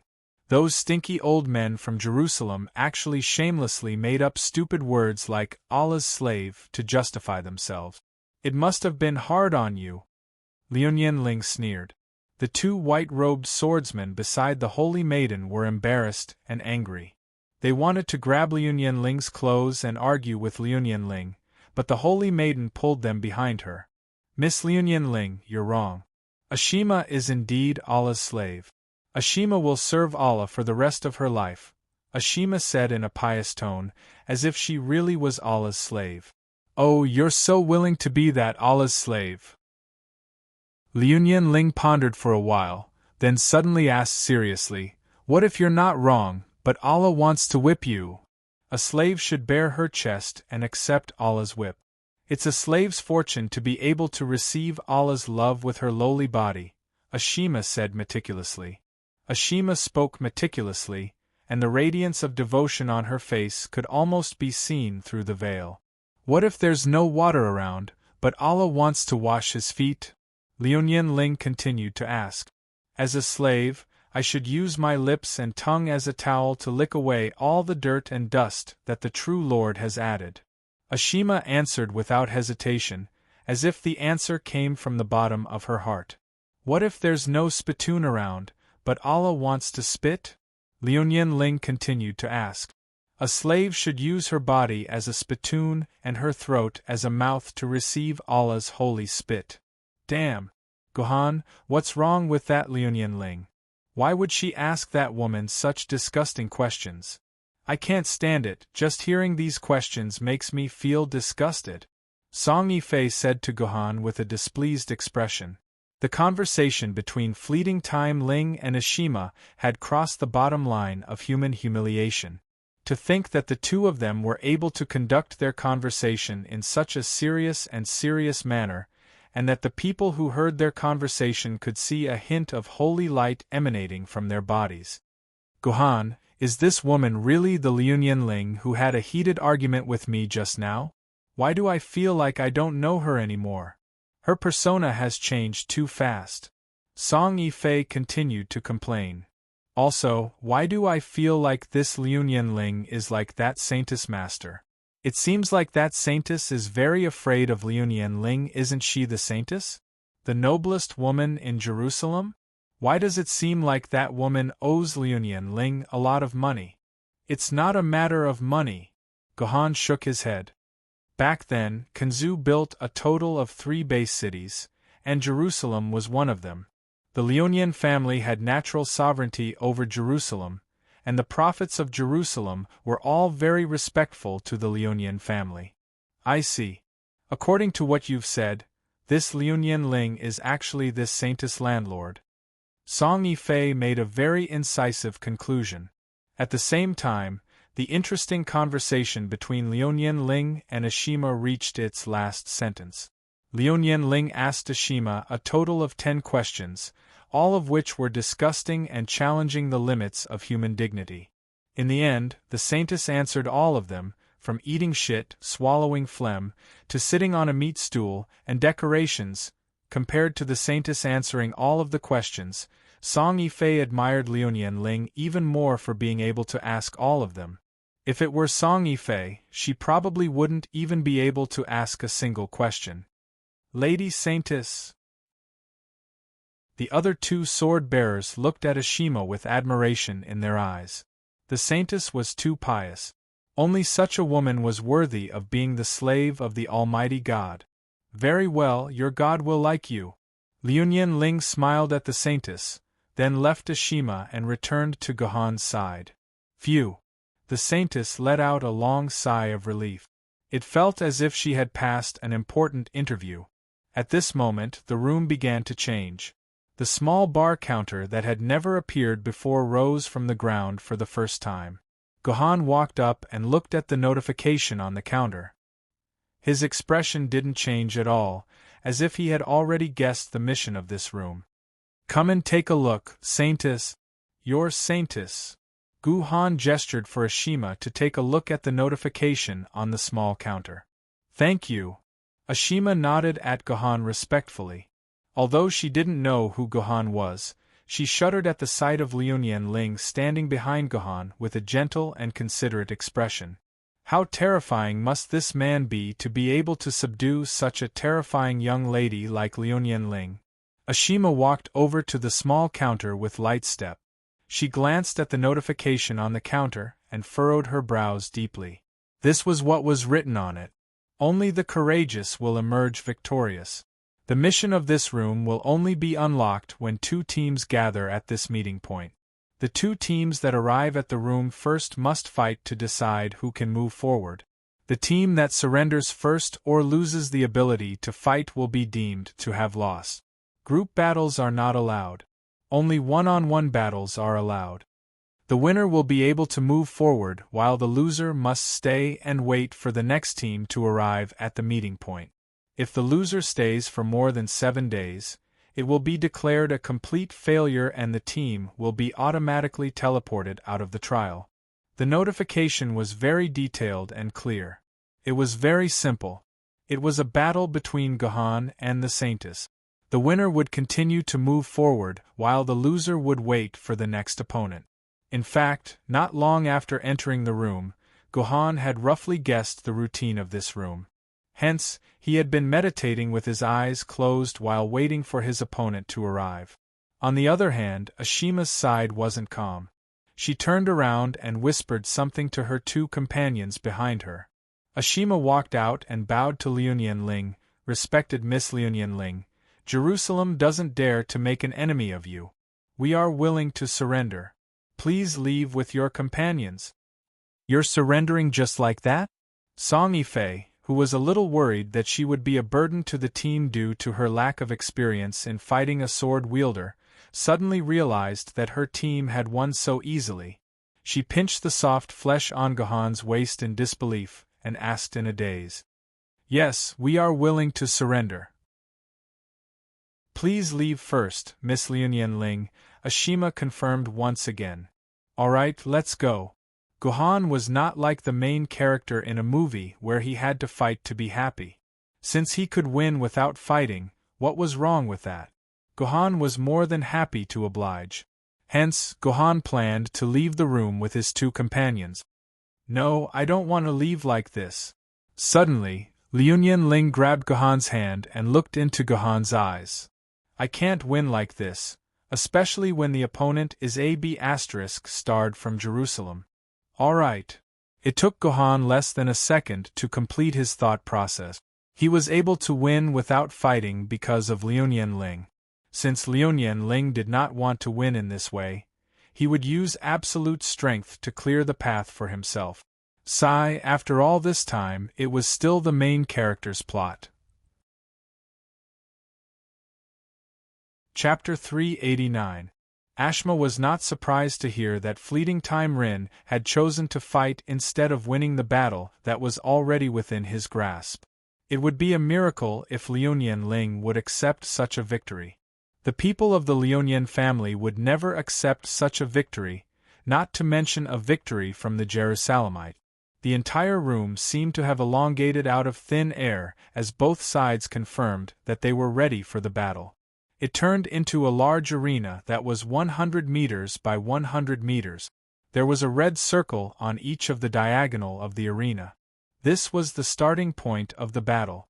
The swordsmen of both sides had to start the battle from this position. Gohan, I hope that you and Ife will not fight later. I will handle these 3 battles alone. Liu Ling said to Gohan in the preparation area.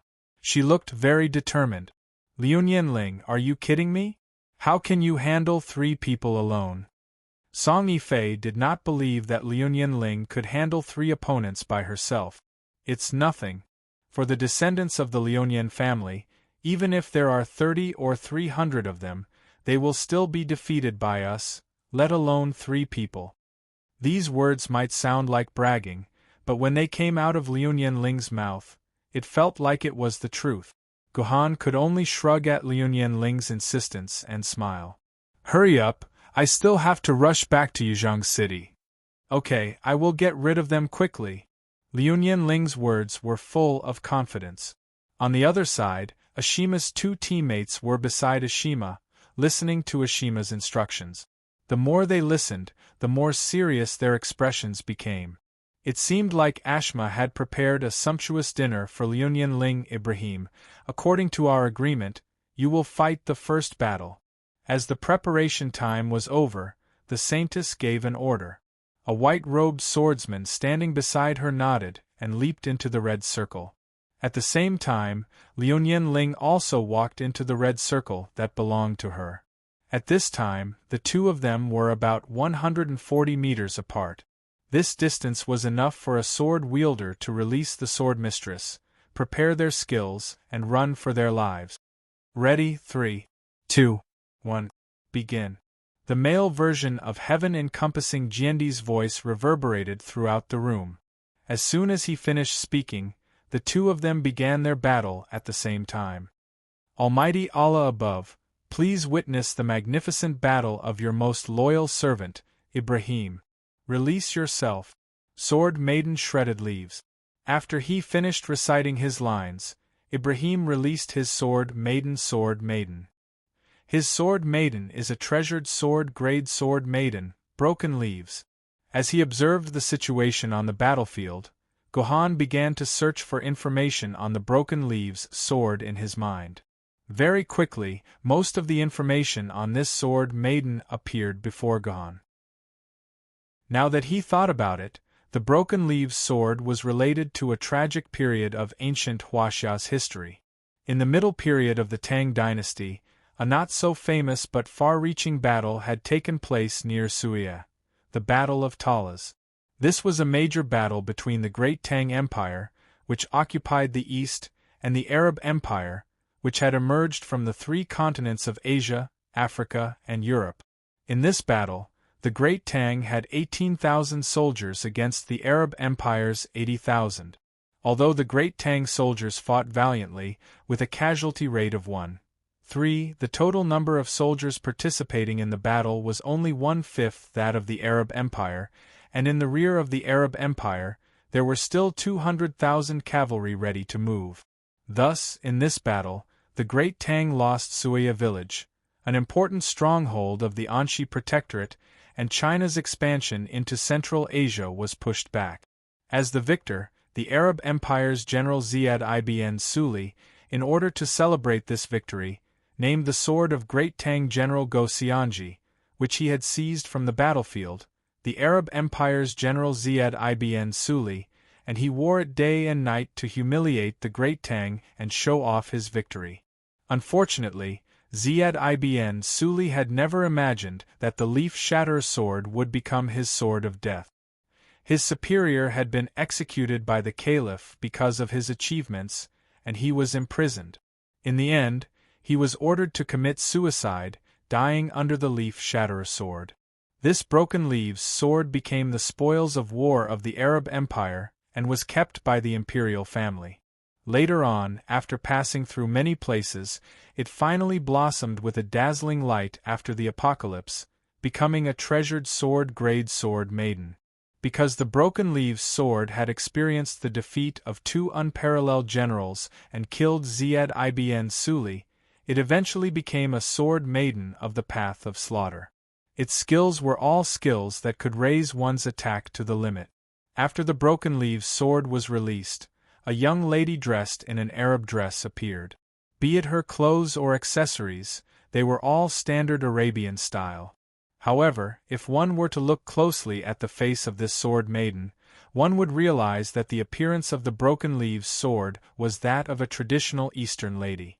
Her face was delicate, her skin was fair, her eyes were small, and her fair arms were hidden beneath the translucent dress. She looked extremely alluring. If one were to take a few more glances, one would soon realize that this broken leaves sword's appearance was more similar to that of a Korean woman.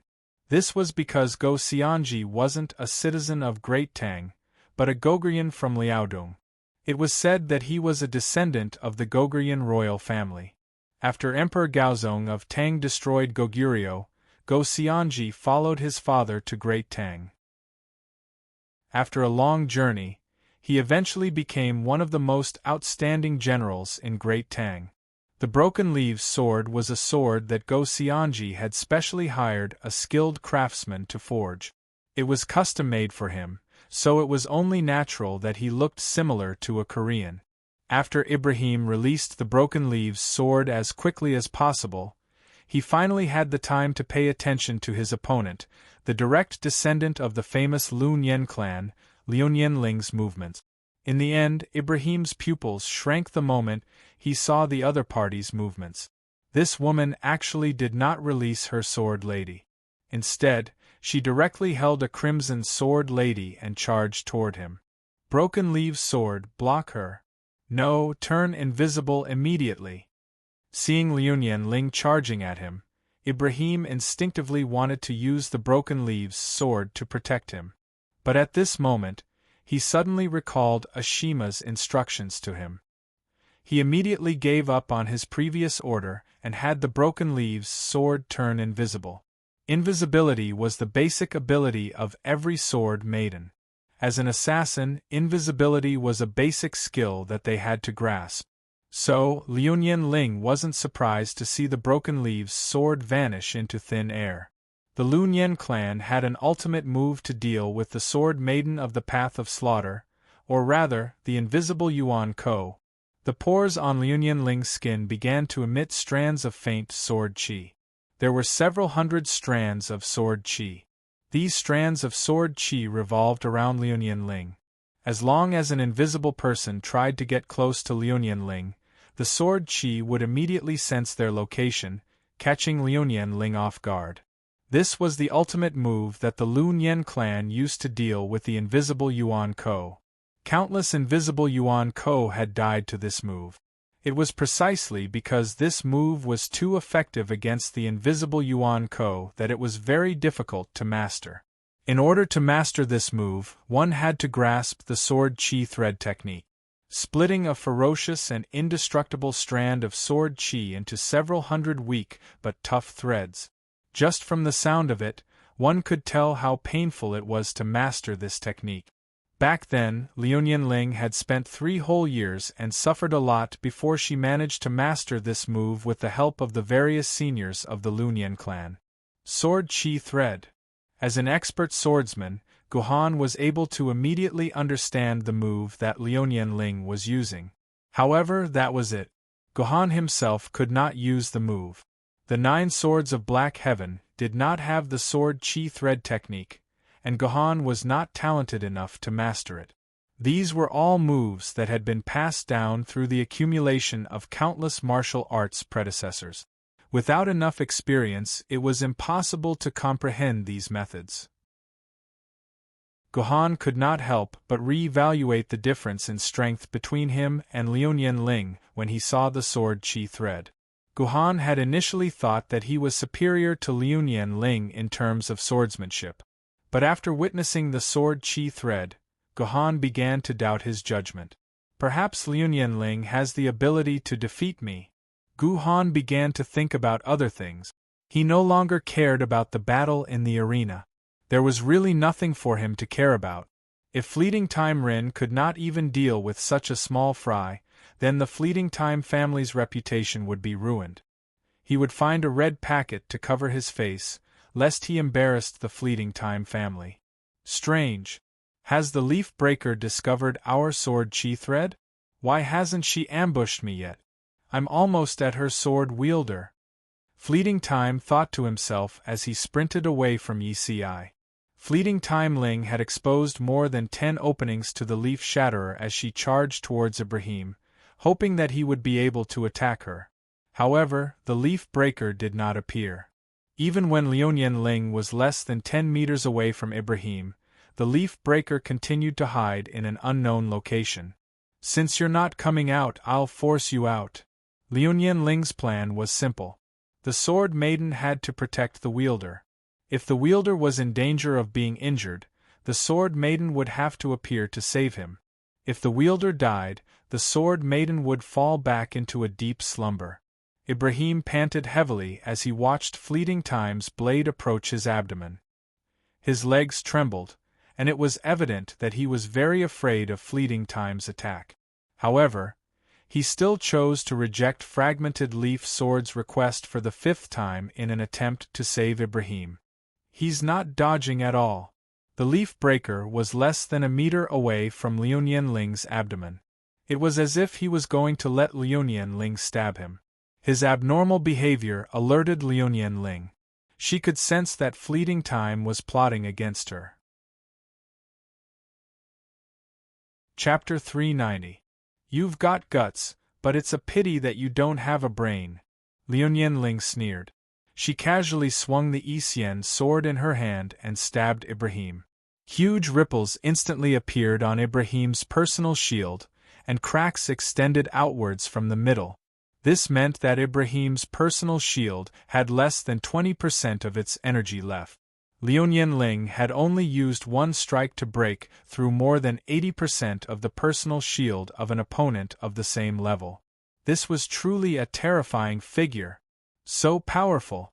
Is this the strength of the successor of the world's #1 family? Ashma, who had witnessed the strike from outside the arena, could not help but mutter to herself. In a battle between sword-bearers of the same level, it would take at least 10 strikes to reduce the energy of the opponent's personal shield to less than 20%, even if the strike was aimed at the opponent's vitals. Moreover, this was between 2 sword-bearers with similar sword element. As far as Ashma knew, Liu Ling's innate sword element was not outstanding among the direct descendants of the Liu Nian family. It should be around 1,500 quarks. She had just turned 18 a month ago, and she had been trapped in this trial formation for 2 weeks. Even if she had been fighting Yuan Shen with all her might for the past half a month and absorbing their sword essences, it was impossible for her sword essence's value to exceed 3,000 quarks. However, Ibrahim had already been a treasure sword bearer for more than 2 years. When he returned to Lengthen 5 days ago, his sword element had already reached 10,460 quarks. Originally, he was going to coordinate with the famed sword rank sword lady on the same day, but after hearing about the trial formation, he gave up on the idea of obtaining a famed sword rank sword lady and came to the trial formation. After all, this formation only allowed sword bearers who were at the level of treasured swords to enter. If Ibrahim were to succeed, he would lose the chance to enter the formation. Therefore, the sword element in Ibrahim's body should be more than 2 times more than Liu Ling's, and his personal shield should be more than 3 times thicker than Liu Ling's. This was no longer a contest of orders of magnitude, but why? Why could Liu Ling destroy 80% of Ibrahim's shield energy with a single strike? What exactly happened? Wait, the sword lady in Liu Ling's hand was not a treasure sword. At this moment, Ashma finally realized that the sword lady in Liu Ling's hand was different. The scarlet sword lady in Liu Ling's hand seemed to be the legendary Yi Xian sword. It's actually the Yi Xian sword. The Yi Xian sword has actually appeared again. A hint of panic flashed through Ashma's eyes under the veil. The sword in Liu Ling's hand was actually the Yi Xian sword. Hadn't that sword been destroyed by the Liu clan's ancestor? Why had it appeared again? If it's the Yi Xian sword, then everything can be explained. After all, the Yi Xian sword is the Liu clan's origin sword. That was what Ashma thought. However, the situation on the battlefield changed drastically again. When Liu Ling easily destroyed 80% of Ibrahim's shield energy, the sword chi network around Liu Ling's body moved. Someone was approaching Liu Ling at high speed. You're finally not a coward anymore? The only one who could approach Liu Ling was naturally Ibrahim's leaf breaker. The sword lady could no longer watch her wielder get attacked by Liu Ling like this. She circled to Liu Ling's back and attempted to assassinate Liu Ling. Liu Ling naturally wouldn't let the leaf breaker's plan succeed. The moment she sensed the leaf breaker, she was already prepared to counterattack. Her blade was no longer aimed at Ibrahim. Instead, she swung her hand horizontally and slashed at an empty spot in the void. Even though she couldn't see the leaf breaker's movements, Liu Ling was certain that the leaf breaker's body would definitely appear there. She had no other choice. Liu Ling, don't forget that I'm still here. Ibrahim suddenly shouted and lunged forward, using his body to charge at Liu Ling's Yi Xian sword. You're courting death. Liu Ling was shocked by Ibrahim's actions. Liu Ling didn't expect Ibrahim to use his body to disrupt her sword technique and deliver himself to her blade. A series of ripples could be seen with the naked eye as Ibrahim's personal shield shattered. Without the shield's obstruction, the Yi Xian sword easily stabbed into Ibrahim's body. His robe was immediately stained with his blood, and his white robe was instantly dyed red. Oh no, I'm in trouble. The moment her sword pierced Ibrahim's body, Liu Ling realized that she was in trouble. Even though Ibrahim was stabbed by the Yi Xian sword, not only did he not try to break away from the sword, but he even let the sword sink deeper into his body. What was even more unbelievable was that Ibrahim didn't seem to want Liu Ling to pull the Yi Xian sword out of his body at all. He had also attached all the sword essence in his body to the part of the blade that was embedded in his body, so that his skin and flesh would stick to the Yi Xian sword. That way, if Liu Ling wanted to pull the Yi Xian sword out, she would have to use her sword aura to disperse the sword essence attached to the blade. It wasn't much trouble for Liu Ling, but in a way, it was a huge problem. If Liu Ling used her sword aura to forcefully pull the Yi Xian sword out, the sword aura that was sharper than steel would definitely cause irreparable damage to Ibrahim's body. If she didn't control the strength of the sword aura well, Ibrahim's internal organs might be minced into a pile of minced meat by Liu Ling. Such injuries could not be healed by ordinary medical pods, so Ibrahim could only die. However, it was impossible for Fleeting Time Ling to kill Ibrahim in a duel. The reputation of the Fleeting Time family would be in grave danger if Ashima were to announce this to the public. Even though Ibrahim was courting death, the angry netizens would not care about the truth. They would only see the second generation of the Fleeting Time family. No, the second generation of the Fleeting Time family.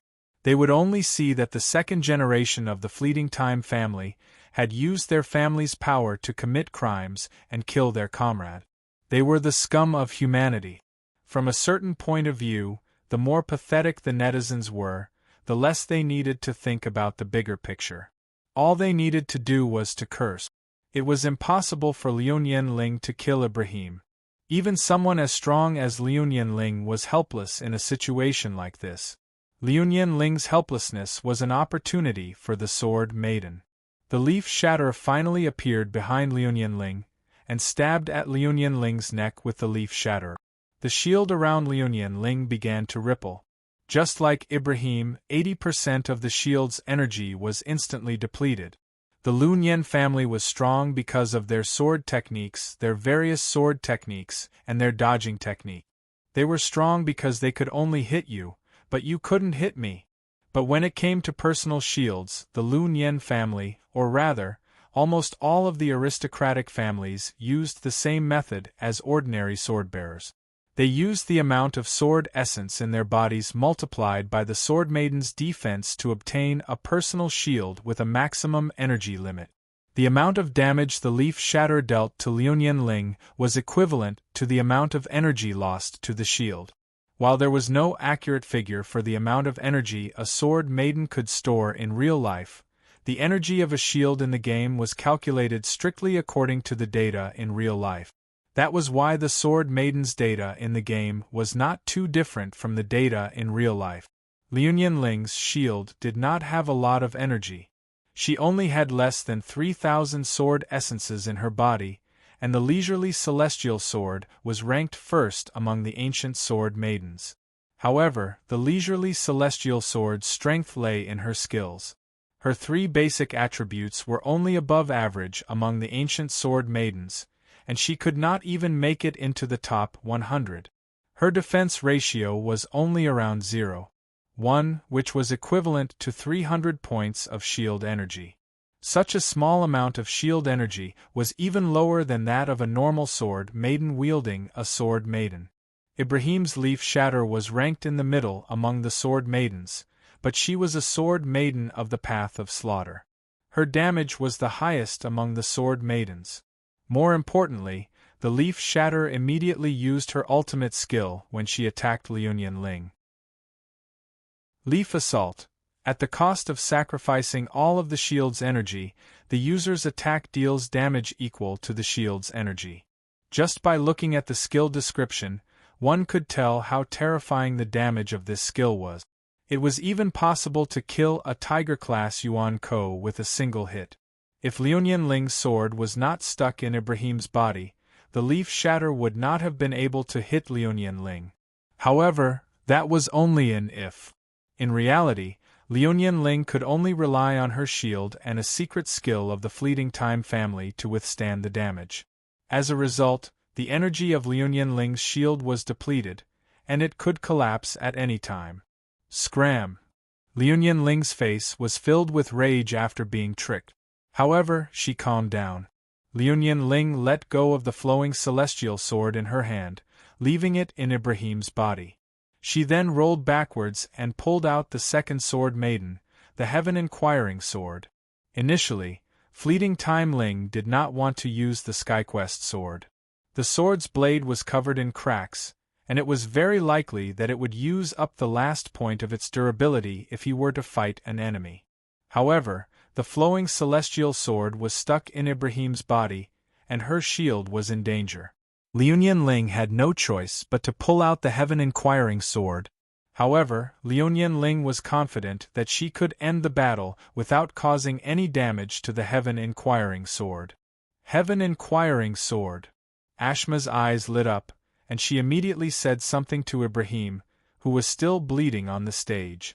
When Ibrahim heard what Ashma said, his pained face immediately relaxed. He raised his hand, and before Liu Yanling could attack again, he said, "I admit defeat. I've lost."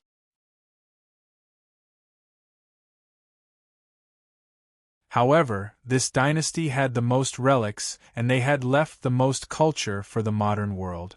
It was not surprising that Song Yifei knew the famous words of the founder. "Liu Yanling will be fine," said Gohan with a smile as he looked at Fleeting Time, who was wiping the blood off his Yixian. "Have you noticed? Ling is angry. An angry heir of the Fleeting Time family is not someone that can be trifled with. Get ready in 3, 2, 1. Begin." The male version of the Heaven Shrouding Sword Emperor's voice resounded throughout the room. As soon as the voice fell, Abdul did not say anything else and immediately began to release his treasured sword, the sword of Maximilian. The sword of Maximilian was the sword of the Holy Roman Emperor, Maximilian I. The Holy Roman Emperor, the founder of the Second German Empire, had outstanding martial arts throughout his life, developing the people's livelihood, and laying a solid foundation for the Second German Empire to be able to challenge the whole world. Before the Great Calamity, the sword of Maximilian had been kept in the German Museum. It was unknown how it had ended up in the hands of the city of Jerusalem, being kept in the Sword Pavilion in Jerusalem. During the heyday of the Green Sect, the Arabian Empire favored swords, and the Arabian scimitar was famous throughout the world. On the other hand, the Arabian people didn't like using swords. There weren't many famous swords in the Arabian region that could be passed down from generation to generation. Therefore, most of the sword maidens in Jerusalem's sword pavilion were famous swords obtained from other regions. For example, Berlin had repeatedly negotiated with Jerusalem, hoping to exchange for the sword of Maximilian from the German Empire at a certain price, but Jerusalem had rejected every single one of their offers. The sword of Maximilian was a curved sword that resembled a crescent moon. The girl after his liberation was also a girl as bright and beautiful as the moonlight. She wore golden armor and had golden hair. There was also an ahog on her head that stood up. Upon closer inspection, Guhan could actually see a trace of Artoria's shadow in her. Abdul's mind kept recalling Ashima's instructions. Liu Nianling's personal shield is about to collapse. As long as you can break it, I will be able to shatter the pride of the young lady of the Liunian family. I will make her understand that our great Allah is the supreme existence in the world. Even her ancestor, the Kanzu, was only a servant of our Allah. But we won't use the same trick again. The Liunian family won't fall for it a second time if we use Ibrahim's method of exchanging injury for injury. She will definitely use the most vicious sword technique to deal with you. This is the key to our victory. Later, you will let Maximilian do this. Abdul felt his balls ache at the thought of this. The Saintess was indeed a masterful strategist. Abdul believed that fleeting time would definitely fall for the Saintess trap. But wouldn't that be a little too much of a price to pay? Ibrahim was already in the medical bay, and Abdul's problem was probably not something that could be solved by entering the medical bay. Although Abdullah was extremely unwilling in his heart, he, who had been deeply educated by the new Green Sect, was powerless and had no intention to oppose the Saintess's intention in battle. He could only carry a fearless spirit and begin this battle that was destined to doom him. Maximilian did not rush to attack like he did with the Leaf Shatterer. Instead, he stood still and threw a circle of light at himself every few seconds.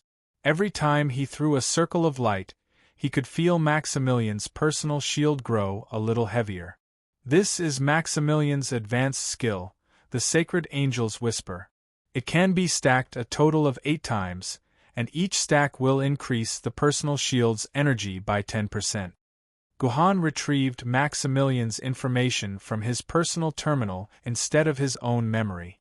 There were tens of thousands of sword maidens in the world, and it was impossible for Guhan to remember all of them. Maximilian's sword was not a powerful sword maiden among the treasured sword maidens. It was ranked in the middle, and it was a Western sword maiden, so this sword maiden had not entered Guhan's memory. Guhan carefully read all the information about this sword maiden and found that all 4 of her skills were related to defense. She was the most thorough and orthodox defensive sword maiden. This kind of sword maiden could protect her teammates in a team battle and create an environment for the other sword maidens to attack. This kind of meat shield sword maiden had the ability to change the entire situation in a team battle. But in a one-on-one battle, this kind of sword maiden was very weak. No matter how high her defense was, Liu Nianling could still grind her to death. Moreover, Liu Nianling did not intend to grind her to death. Liu Nianling stretched out a finger and lightly flicked the blade of the Yi Xian sword, as if flicking a melon in the head. The tip of the Xian sword shot out a ray of light. The ray was actually a sword aura, but it was not like Gohan's sword aura, which existed in the form of a sword aura slash. Instead, it hovered in the air and condensed into the shape of a sword. The sword aura used by normal sword wielders, such as Gohan's, was sharp and purely used to slash. It was the kind of sword aura that dragged a long tail on the ground as seen in anime. This was a normal sword aura. Generally speaking, such sword aura could only be seen in the form of a gas. If it lasted too long in the air or attacked an enemy, it would dissipate and become ordinary air. But Liu Nianling's sword aura was different. Her sword aura flew out of the Xian sword one after another, and to the naked eye, it did not look like a gas at all. Instead, it looked like a solid sword, as if it was a replica of the Xian sword. What was more shocking was that the first sword aura that appeared had lasted in the air for more than a minute, but it showed no signs of dissipating at all. In fact, it was even more solid than when it first appeared. For a whole 3 minutes, both sides did not engage each other. Instead, they were constantly preparing their skills. Maximilian kept casting Holy Angel's Whispers on herself. After stacking the skill 8 times, the energy of her personal shield had reached 15 times, and her resistance to attacks increased exponentially. On the other side, 10 solid swords of light appeared beside Fleeting Time Ling.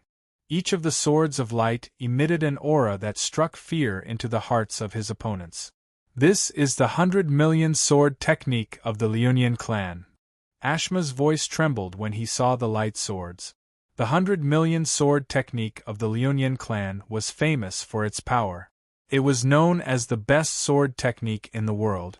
It was a sword technique that made every Yuan Ko and every sword wielder despair. It was a legend that lasted for 1,000 years. But now, this legend was going to be broken by Ashma. The direct descendant of the Liunian clan was going to be defeated by the Supreme Saintess. Long live Allah! Ashma prayed sincerely for the first time. Chapter 392. The 100 million sword art was a secret technique of the Liunian clan. It was the most powerful sword art in the world, and it was what the Kanzu calendar relied on to dominate the world. Countless honors were attributed to the 100 million sword art. Whenever people mentioned the Liunian clan, they would automatically think of the 100 million sword art. They would sigh. If only 10% of sword-bearers knew the 100 million sword art, then Yuan Ko would have been killed by humans long ago. Some scoundrels would come out and criticize the Liunian clan. Why didn't they publicize the 100 million sword art for all sword-bearers to cultivate? Wouldn't the world be at peace then? The Liunian clan was a bunch of shameless people who were stingy for the sake of their own status. The people who would say such things were probably idiots who had never been educated. It was clearly written in the history textbooks that in the 100 years after the Great Destruction, both the Sword Ancestor calendar and the 2 generations of the Sword Ancestor's descendants had selflessly offered the 100 million sword art to the general public in an attempt to let them learn the 100 million sword art and save the human race. However, the reality was tragic. Apart from those who had the Liunian calendar's bloodline, no one else could learn the 100 million sword art. Whether it was an ordinary person, a sword-bearer, or a talented sword immortal like Jendi, they couldn't cultivate the 100 million sword art as long as they didn't have the Liunian clan's bloodline. It was as if it was made for the Liunian clan. Even Zetian Jendi didn't say anything after studying the 100 million sword art. He turned around and left, never mentioning the 100 million sword art again. Obviously, even Zetian Jendi couldn't cultivate this peerless technique passed down by the Kanzu calendar. Moreover, the Liunian clan had a requirement for the Liunian clan's bloodline. Once it was lower than a certain threshold, even someone from the Liunian clan wouldn't be able to cultivate the 100 million sword art. Furthermore, the Liunian clan had a thin bloodline. Most of the time, they only had one descendant. Therefore, there were no more than 3 people in the Lunyen clan who could cultivate the 100 million sword art. There was once an incident that caused the Lunyen clan to lose face. One of the successors of the Lunyen clan lived to the age of 24, but he could not cultivate the billion sword art. At first, all the elders and officials of the Lunyen family were terrified. Had the Lunyen family's bloodline become so thin? Could it be that the myriad sword technique would no longer exist in the world? That would be a huge disaster for mankind. The father of this direct descendant, the family leader of the Lunyen family, had been depressed because of this matter. He had desperately drunk himself to the point where his corpse was lying on the ground. A female swordsman passing by had picked it up and given it a good beating. When he woke up the next day, the patriarch found out about this ridiculous matter and left the female swordsman with an ashen face. He was a man famous for loving his wife. Apart from his wife, he had never touched any other woman. He was the perfect model of a good man. In the end, 10 months later, the female swordsman came with a child.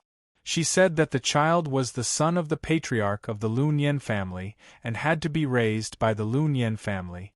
In a short period of time, this became the biggest news in Yanjing City. Rumors and guesses about the Lunyen family, as well as the quarrel between the Lunyen family's madam and the female swordsman, occupied the headlines for an entire month. After a paternity test, it was confirmed that the boy was indeed the son of the Lunyen family, so the boy stayed in the Lunyen family. However, the patriarch of the Lunyen family did not like him. This was because he loved his wife and his reputation. He felt that the boy was a stain on his life. As a result, although the boy had not been mistreated, he had been greatly suppressed. From the time he was born until he was 18, he had not cultivated a single technique from the Lunyen family. He had not received any resources from the Lunyen family. What he had received was not even as much as a servant. Things took a turn for the better when he was 18.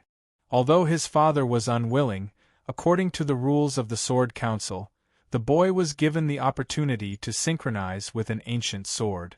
On his birthday, he successfully synchronized with the symbol of the Lunyen family, the Yixian sword. The boy's actions attracted the attention of the entire Lunyen family. The fact that he could synchronize with the Yixian sword meant that the boy's bloodline was very thick. At the very least, it was much thicker than his older brother's bloodline, who was already 42 years old but was still a treasure sword wielder. Gradually, the Lunyen family began to call for the boy to join the Lunyen family. However, these calls were suppressed by his father and stepmother. Although he had become an ancient sword wielder and obtained the Yixian sword, the boy still could not obtain anything from the Lunyen family. Although he had become an ancient sword wielder and obtained the Yixian sword, the boy still could not obtain anything from the Lunyen family. As a result, the boy became angry. He decided to leave the Lunyen family and break all ties with the man who treated him like dirt. He would go out on his own and establish a family that was even stronger than the Lunyen family. According to the following development, the young master of the Lunyen family should have had many fortuitous encounters and made many powerful friends. In the end, he would become an emperor sword wielder and proudly return to the family to humiliate his father, who treated him like dirt. Unfortunately, the plot did not develop like that. When the boy packed his things and planned to go out on his own, the Lunyen family's mountain gate was breached. A furious Jiendi slaughtered his way from the mountain gate to the center of the Lunyen family. He killed all the elders of the Lunyen family, and all the servants were crippled. Jiendi had killed 80% of the Lunyen family's combat power. At this moment, the boy's father, who was also the patriarch, came out to take a look and was instantly scared speechless. This sword emperor was none other than the female sword bearer, who had picked him up when he was drunk and had sex with him before giving birth to his second son. This female sword bearer had actually become a sword emperor level sword bearer. What made the patriarch deeply ashamed was that he was only a spirit sword level sword bearer. This Jiendi immediately asked the man who had once been with her why he had treated her son like this. Back then, she had felt that the Lun Yen family would be able to raise her son better, which was why she had reluctantly given him to the Lun Yen family. Now, her son had been a cripple for 18 years and had been raised as a pig for 18 years. No wonder this Jiendi had come all the way from the mountain gate to slap the Lun Yen family's face. As such, the boy's mother requested that the Lun Yen family raise her son as the next family leader. All the resources, secret techniques, and sword techniques had to be passed on to her son. However, the family leader was quite stubborn and did not agree. He said that he would never acknowledge this second son. He would only acknowledge the eldest son that he had with his beloved. The Lun Yen family would definitely be passed on to his eldest son. This completely infuriated Jiendi. He wreaked havoc in the Lun Yen family again, forcing out 2 of the family's old retainers. These 2 old retainers were said to have fought alongside Kanzu. Their seniority and prestige in the Lun Yen family were frighteningly high. They normally did not come out, but this Jiendi had wreaked too much havoc. He had almost damaged the Lun Yen family's bloodline, so these 2 old retainers had no choice but to come out. As such, these 2 old retainers started to mediate. They first fiercely scolded the family leader, saying that the Lun Yen family should treat everyone equally. Since he was a direct descendant of the Lun Yen family, he had the right to learn the Lun Yen family's technique. Afterwards, they called over the family leader's 2 sons and had them compete. Whoever won would become the family leader's successor. At this point, everyone could tell that these 2 old retainers were siding with the family leader. This was because the second son had only just become an ancient tier sword wielder, while the eldest son had been a treasure tier sword wielder for more than 20 years.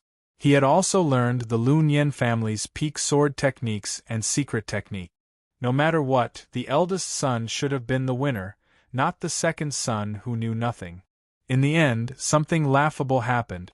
In less than 3 minutes, the eldest son was beaten to the ground by the second son, and he was covered with injuries. No one had expected that the second son had actually mastered the 100 million sword art. This was because the 100 million sword art could only be cultivated by descendants of the Lun Yen family with a high enough bloodline. As such, even though the 100 million sword art was incredibly powerful, the Lun Yen family had no intention of keeping it a secret. They placed the stone stele with the 100 million sword art in the main hall so that everyone could see it and study it. This was the only sword technique that the second son could cultivate. Seeing that their second son had actually mastered the 100 million sword art, the 2 old retainers immediately changed their minds and fully supported their second son to become the next family leader. What a joke! If the next leader of the Lun Yen family could not even learn the billion sword technique, how could he be the leader of the Lun Yen family? The Lun Yen family would become a complete joke. This naturally caused the family leader to retaliate. He loved his wife too much. Even though he knew that his second son was the most suitable candidate, he still insisted on making his eldest son the successor. This idiot even used his own position to threaten him. He said that if he wanted to make his second son the successor, then he would even take away his position as the family head. He would never bow his head. He believed that true love was invincible.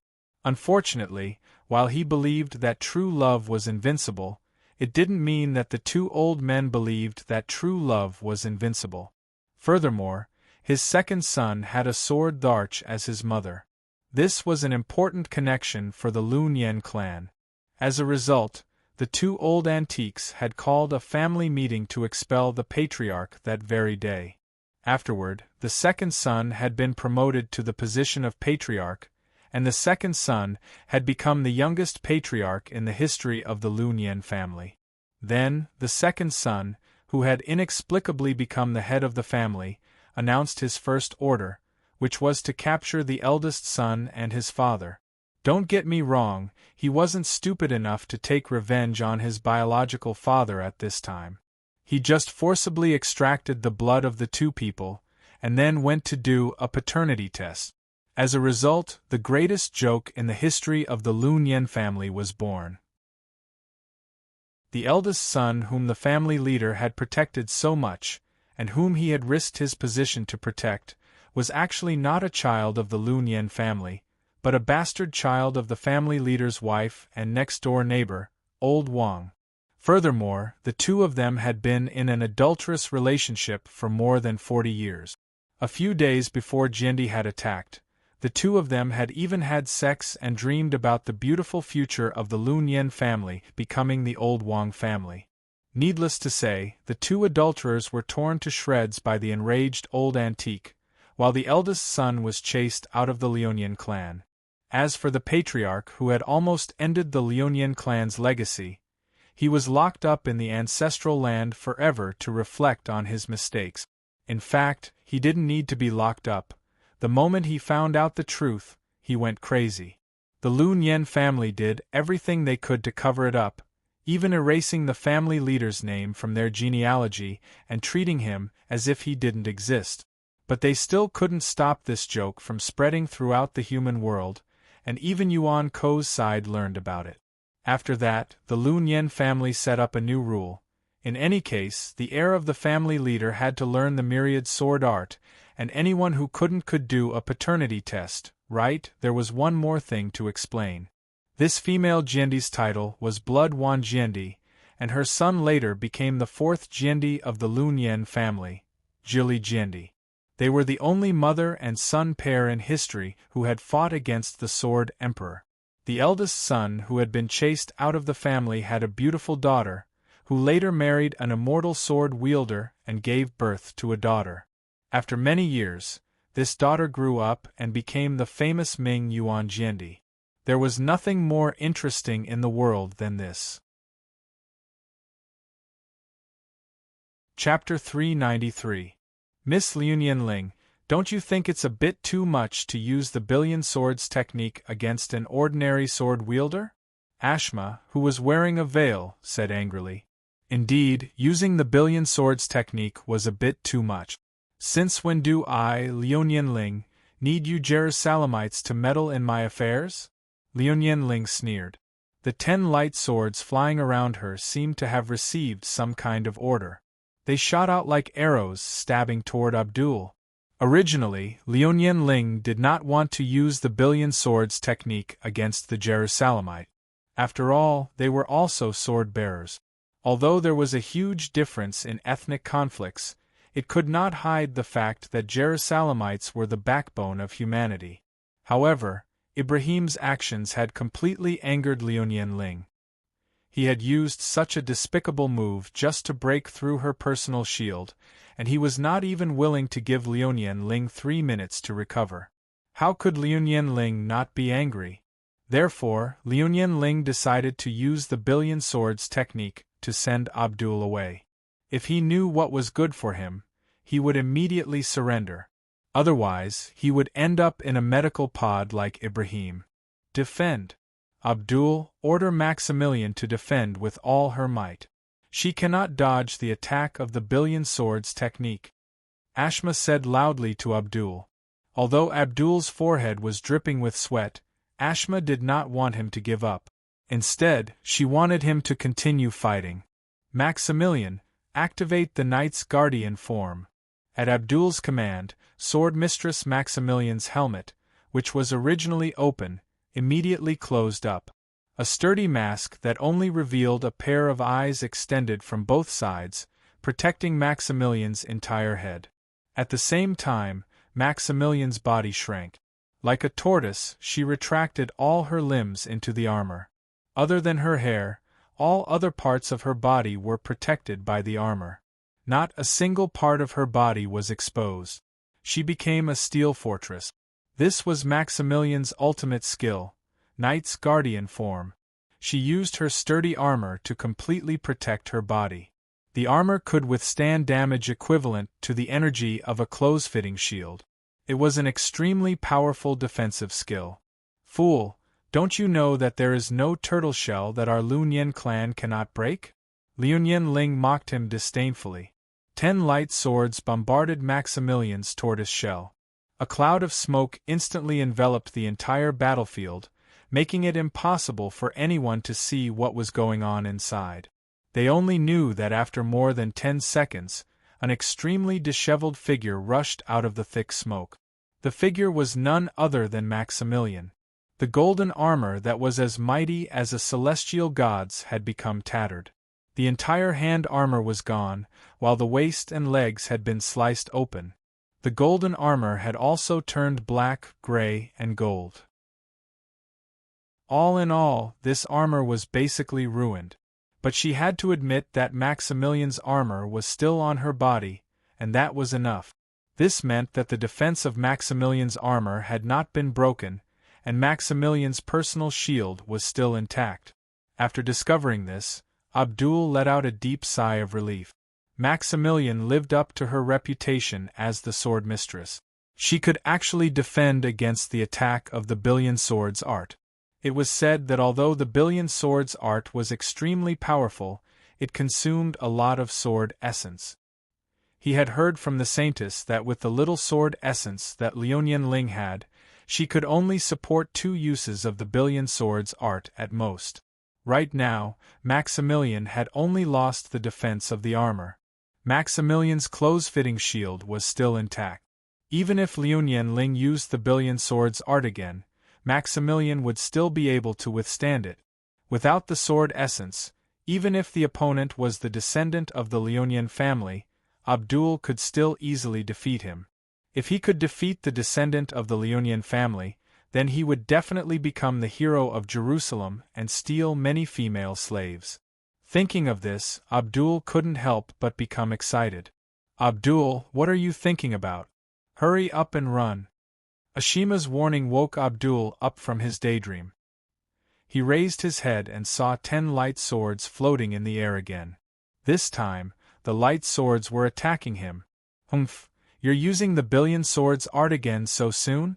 Alright, let's see if you have the chance to use it a 3rd time.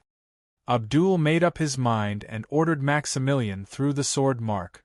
Maximilian, hurry up and protect me. Yes, sir. Maximilian, who was in tatters, appeared in front of Abdul in a flash. This was Maximilian's basic skill, which allowed her to flash in front of her swordsman and protect him. With Maximilian in front of her, the 10 light swords that were attacking Abdul were once again blocked by Maximilian. When all the dust settled, Maximilian's body was completely exposed. All her armor had been cut into pieces, and her youthful and beautiful body was exposed in front of everyone. Annoying! Song Yifei screamed and buried her face in Gohan's back. Thinking that something was wrong, she immediately stretched out her hand and covered Gohan's eyes. She shouted, "Shameless man, don't look. I didn't expect Liuyan Ling to be this kind of person." She actually stripped off the sword lady's clothes. You can't blame Ling. This is Maximilian's own responsibility. Gohan pushed Song Yifei's hand away and said calmly, Maximilian's ultimate skill is to use his armor as an extra shield. If he doesn't break all his armor, this extra shield will always be in front of him. Liuyan Ling will not be able to attack Maximilian's personal shield at all. If she wants to win, she must completely break Maximilian's armor.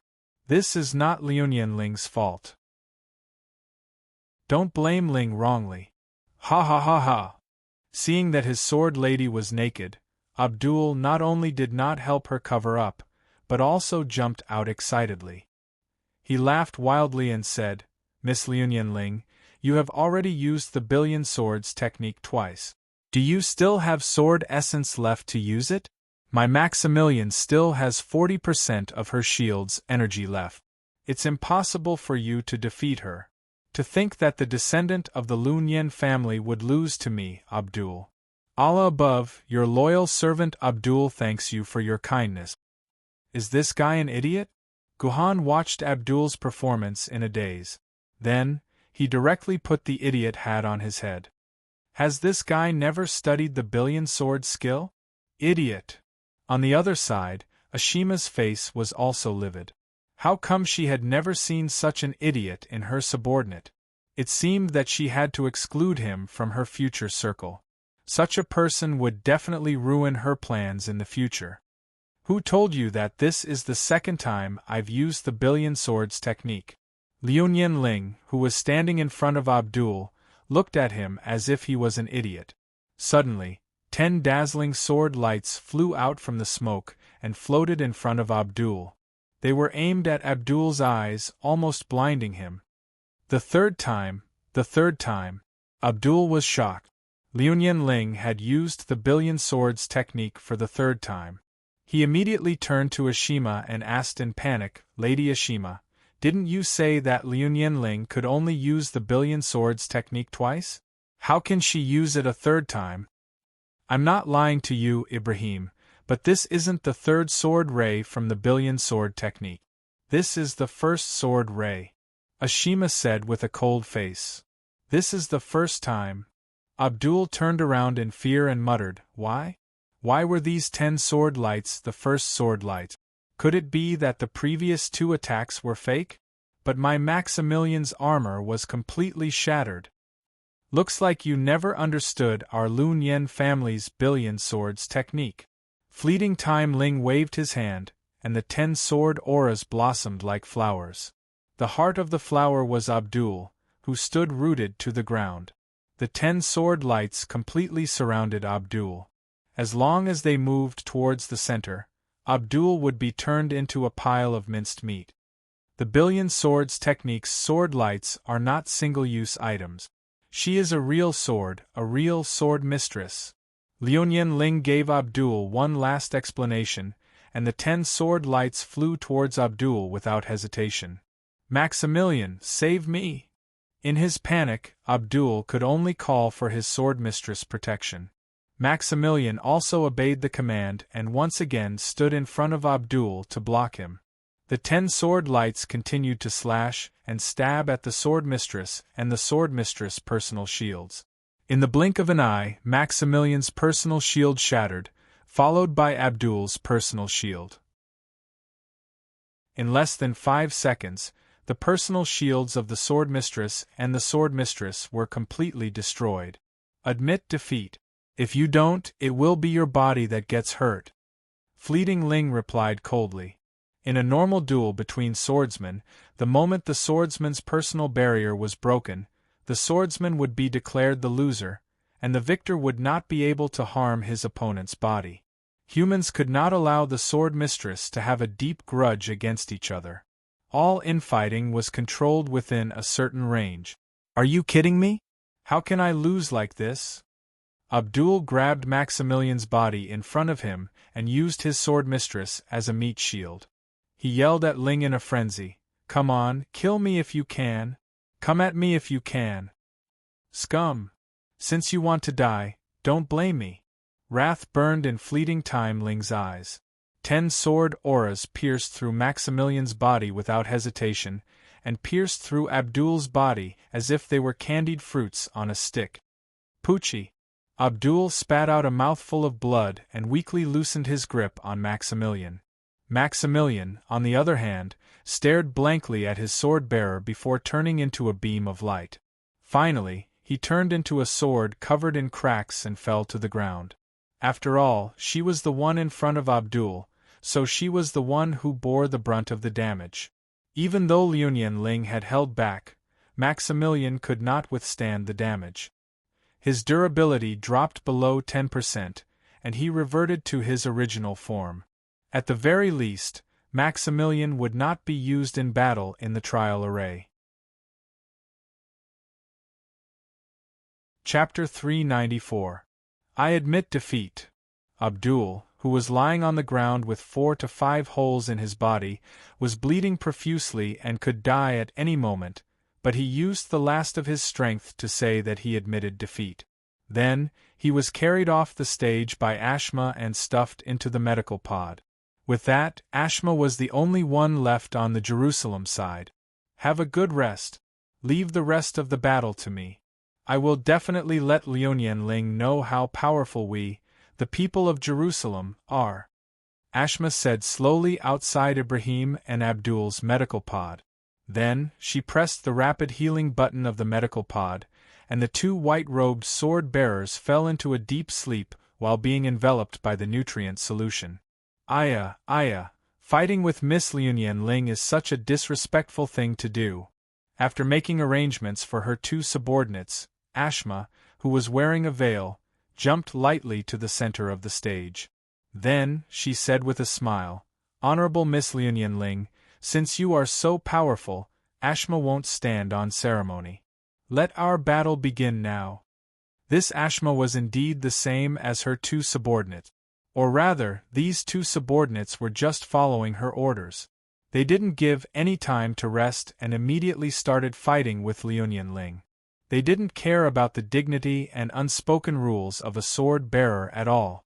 "Ashma, I haven't seen you for 2 years, and you've become more and more shameless. Jerusalem is indeed a good place."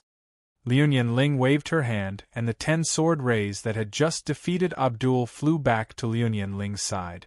They began to circle around Liu Ling, but they didn't seem to have any killing intent at all. "Jerusalem is not a good place. I really don't want to stay there for another second."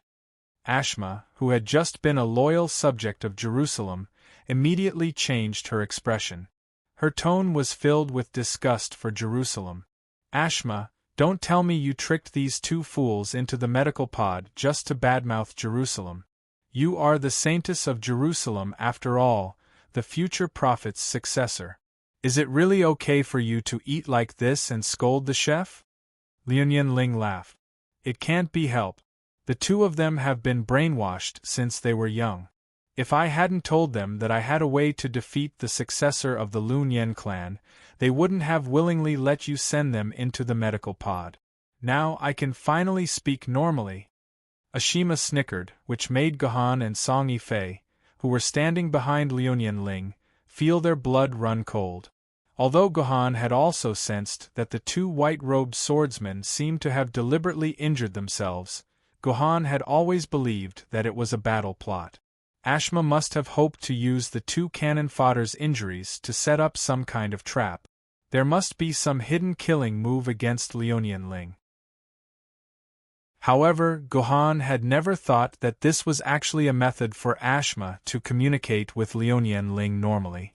Her actions and words just now were just to trick her two white-robed companions into the medical pod.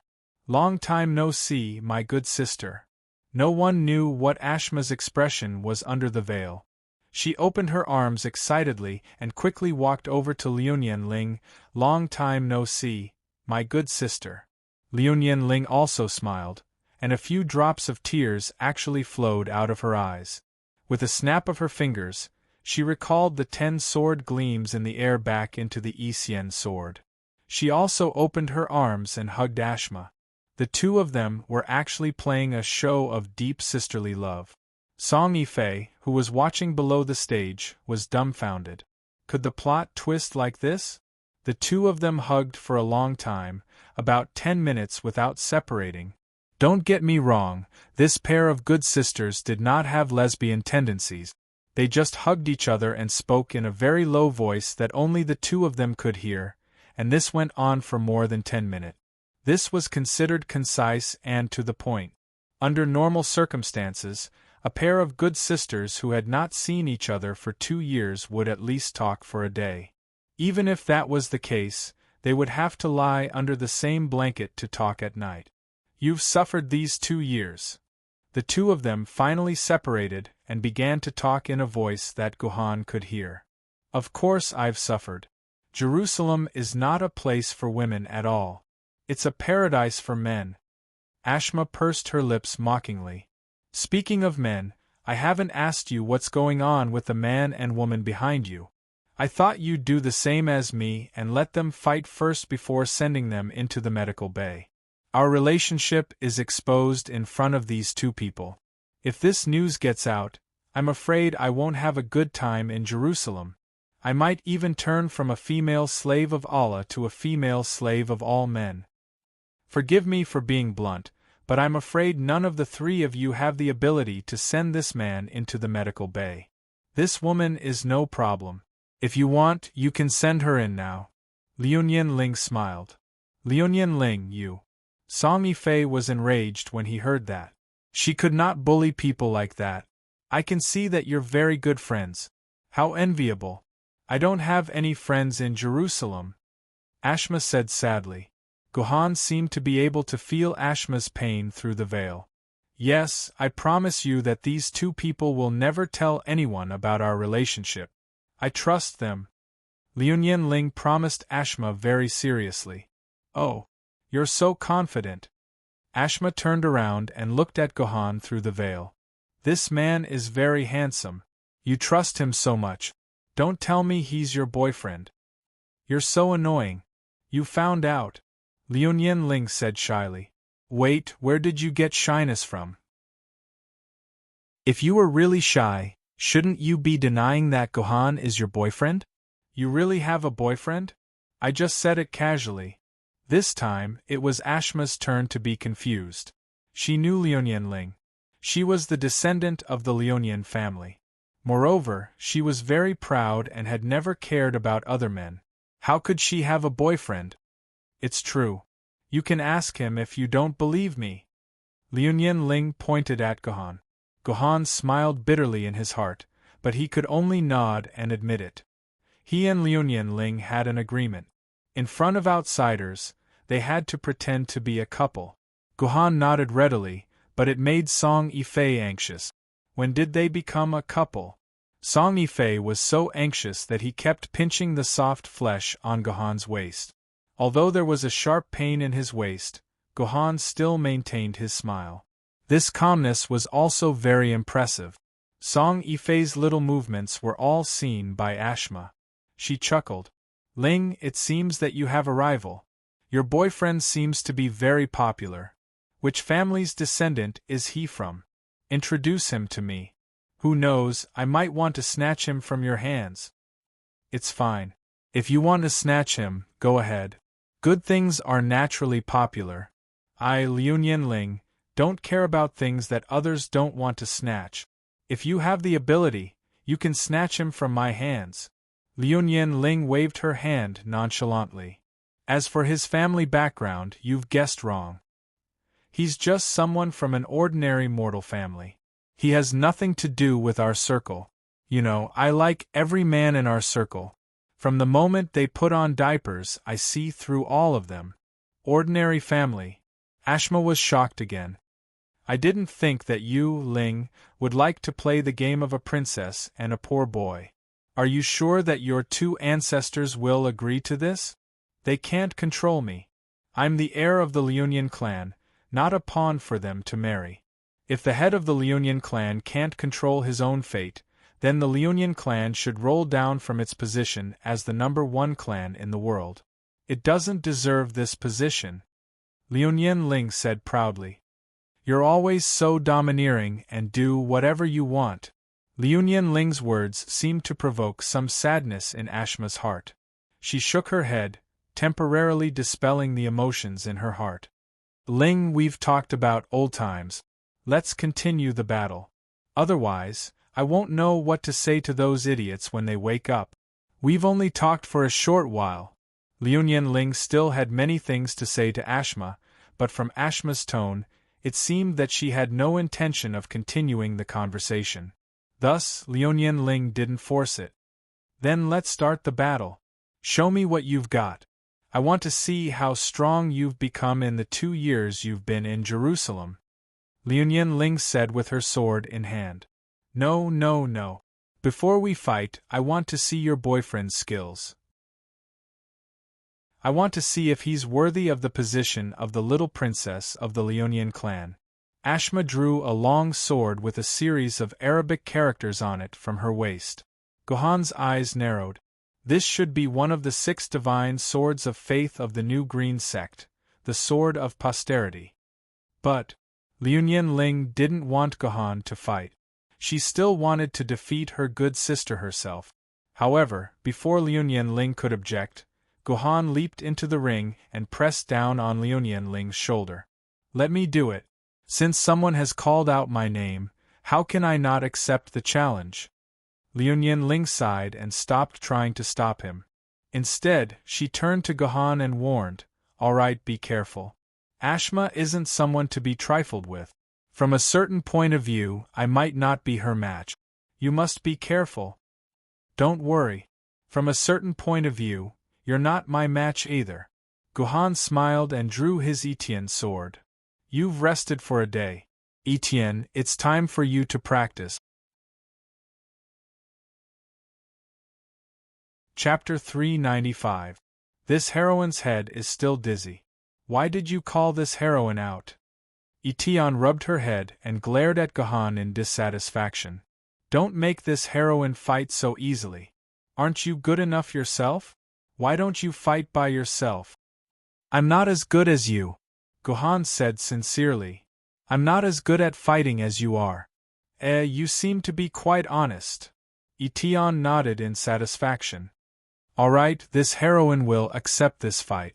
I'd like to see which arrogant fellow dares to go against this heroine. The number 1 sword, Lady Etienne.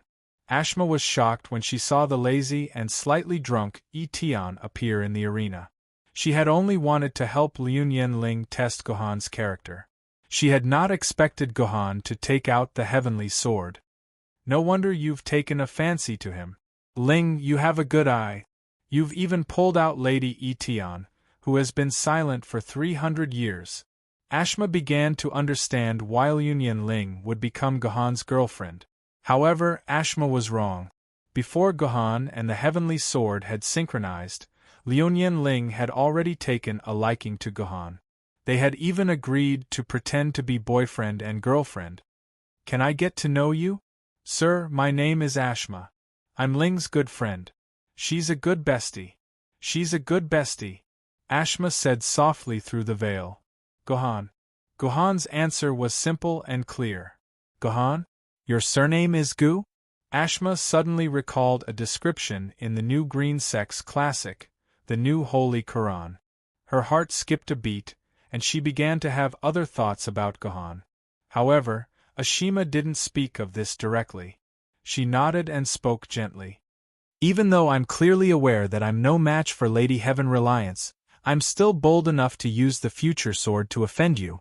With that, the future sword in Ashima's hand suddenly turned into a ball of fog, a fog that seemed to distort the light around it.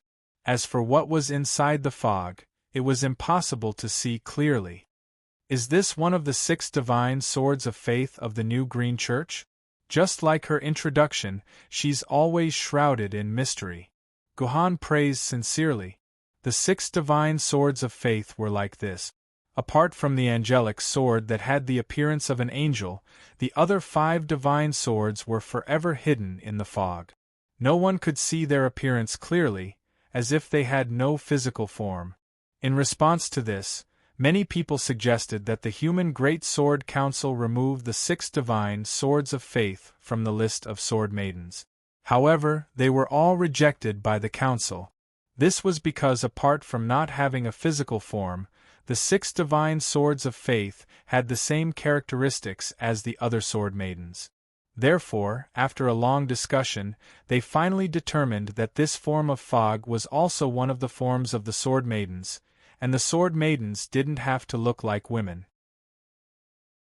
At the same time, the 6 divine swords of faith were probably one of the most difficult to define among the sword maidens. Sometimes, the power of the 6 divine swords of faith could be said to be unparalleled in the world, and could even destroy the number 1 sword maidens of the same level. However, sometimes, the power of the 6 divine swords of faith was frighteningly low, and could not even compare to the average level. It was said that the power of the 6 divine swords of faith did not depend on the sword maidens themselves, but on their wielder. The stronger the wielder's faith in Allah, the more powerful the 6 divine swords of faith would be.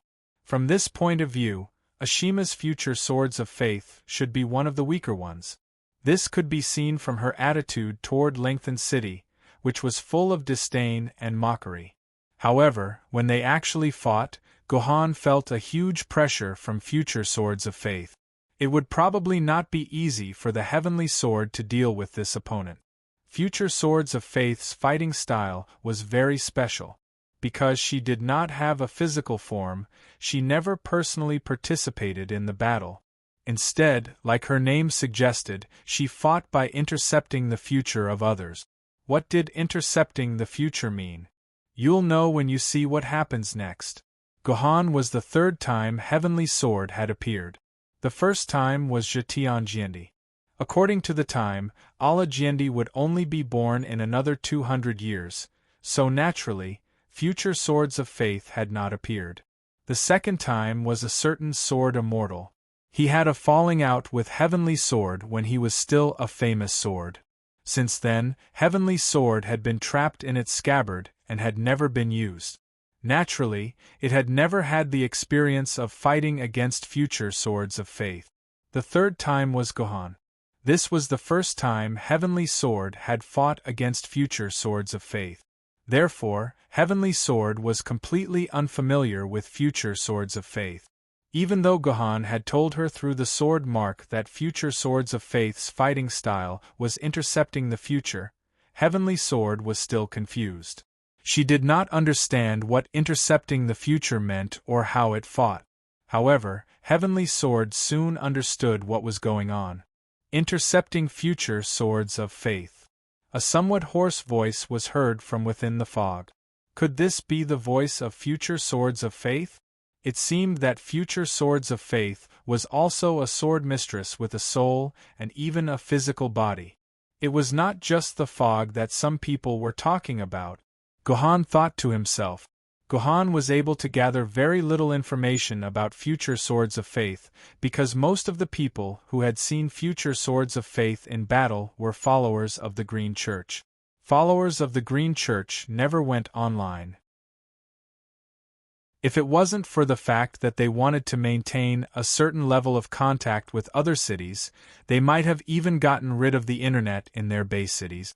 Putting aside Gohan's thoughts, after Future Swords uttered the words, intercepting future Swords of Faith, she did not say anything else.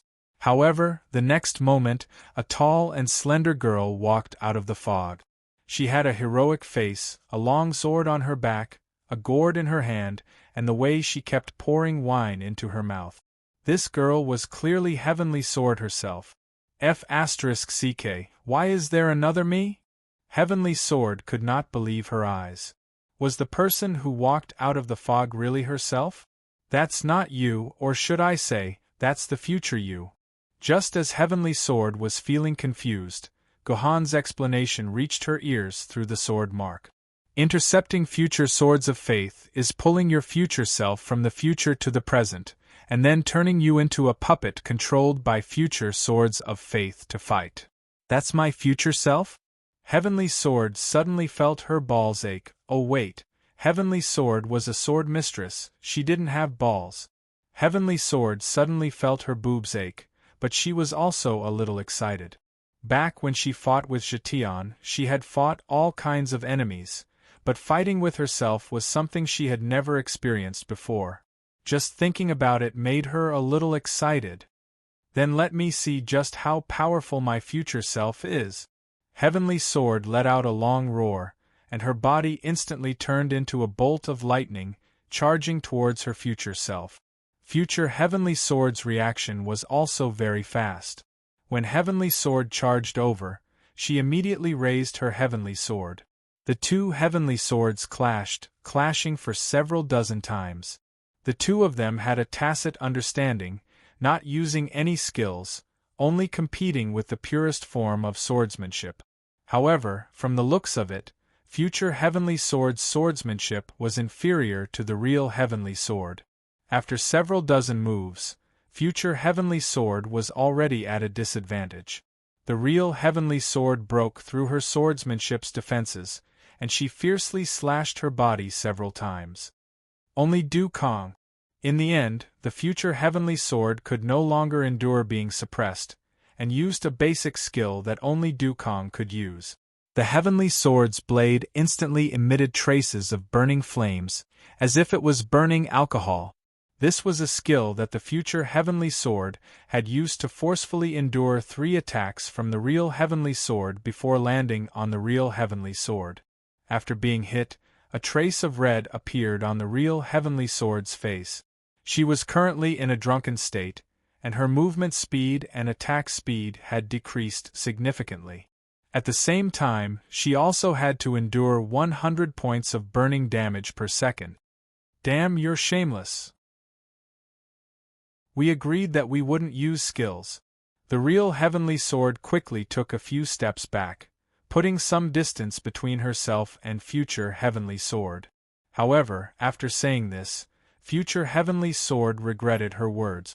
She was also facing future heavenly sword. Wasn't saying she was being shameless the same as saying she was being shameless? How could she scold herself? Although future heavenly sword's logic was somewhat chaotic, it could not be denied that she was truly somewhat angry and anxious. Just now, she had inadvertently used only Dukong, forcing the real heavenly sword into a rather terrible situation. To the real heavenly sword, being in a drunken state was not a bad thing. After all, she was in a drunken state every day. She had long since gotten used to it. However, the problem was that 100 points of burning damage. Moreover, it was burning damage that lasted for 5 seconds. This had given Heavenly Sword a huge fright. The real Heavenly Sword's personal shield only had about 1,300 points of energy. After 5 seconds of burning, she was only left with 800 points of energy. If she did it again, Heavenly Sword's energy would be less than 300 points. At that time, it would really hurt. Facing the real Heavenly Sword's questioning, the future Heavenly Sword did not say anything. Instead, she picked up her Heavenly Sword and took the initiative to attack the real Heavenly Sword. After being suppressed by the real Heavenly Sword for a few dozen moves, the future Heavenly Sword began to counterattack. F***CK, this heroine will let you see what the real Lady Heavenly Sword is like. Heavenly Sword roared in extreme displeasure as she dodged the future Heavenly Sword's attack. Then, flames appeared on her own blade, returning the only Dukong skill that the real Heavenly Sword had endured to the future Heavenly Sword. Pa pa pa pa. A few seconds later, cracks began to appear on the future Heavenly Sword's personal shield. In the end, it completely shattered. When the future Heavenly Sword's personal shield completely shattered, her body was instantly sucked back by a huge suction force from the future sword's fog. She then disappeared. Did I win just like that? Heavenly Sword was dumbfounded. Was the future Heavenly Sword so weak? Thinking up to this point, although she had won, Heavenly Sword was still filled with displeasure. No, it is far from over. Your opponent is not the future you, but the future sword. She is still there, and your battle is not over yet. You're tuning in to the Phoenix Knights YouTube channel. Don't forget to subscribe and join us on this journey to catch the most captivating stories.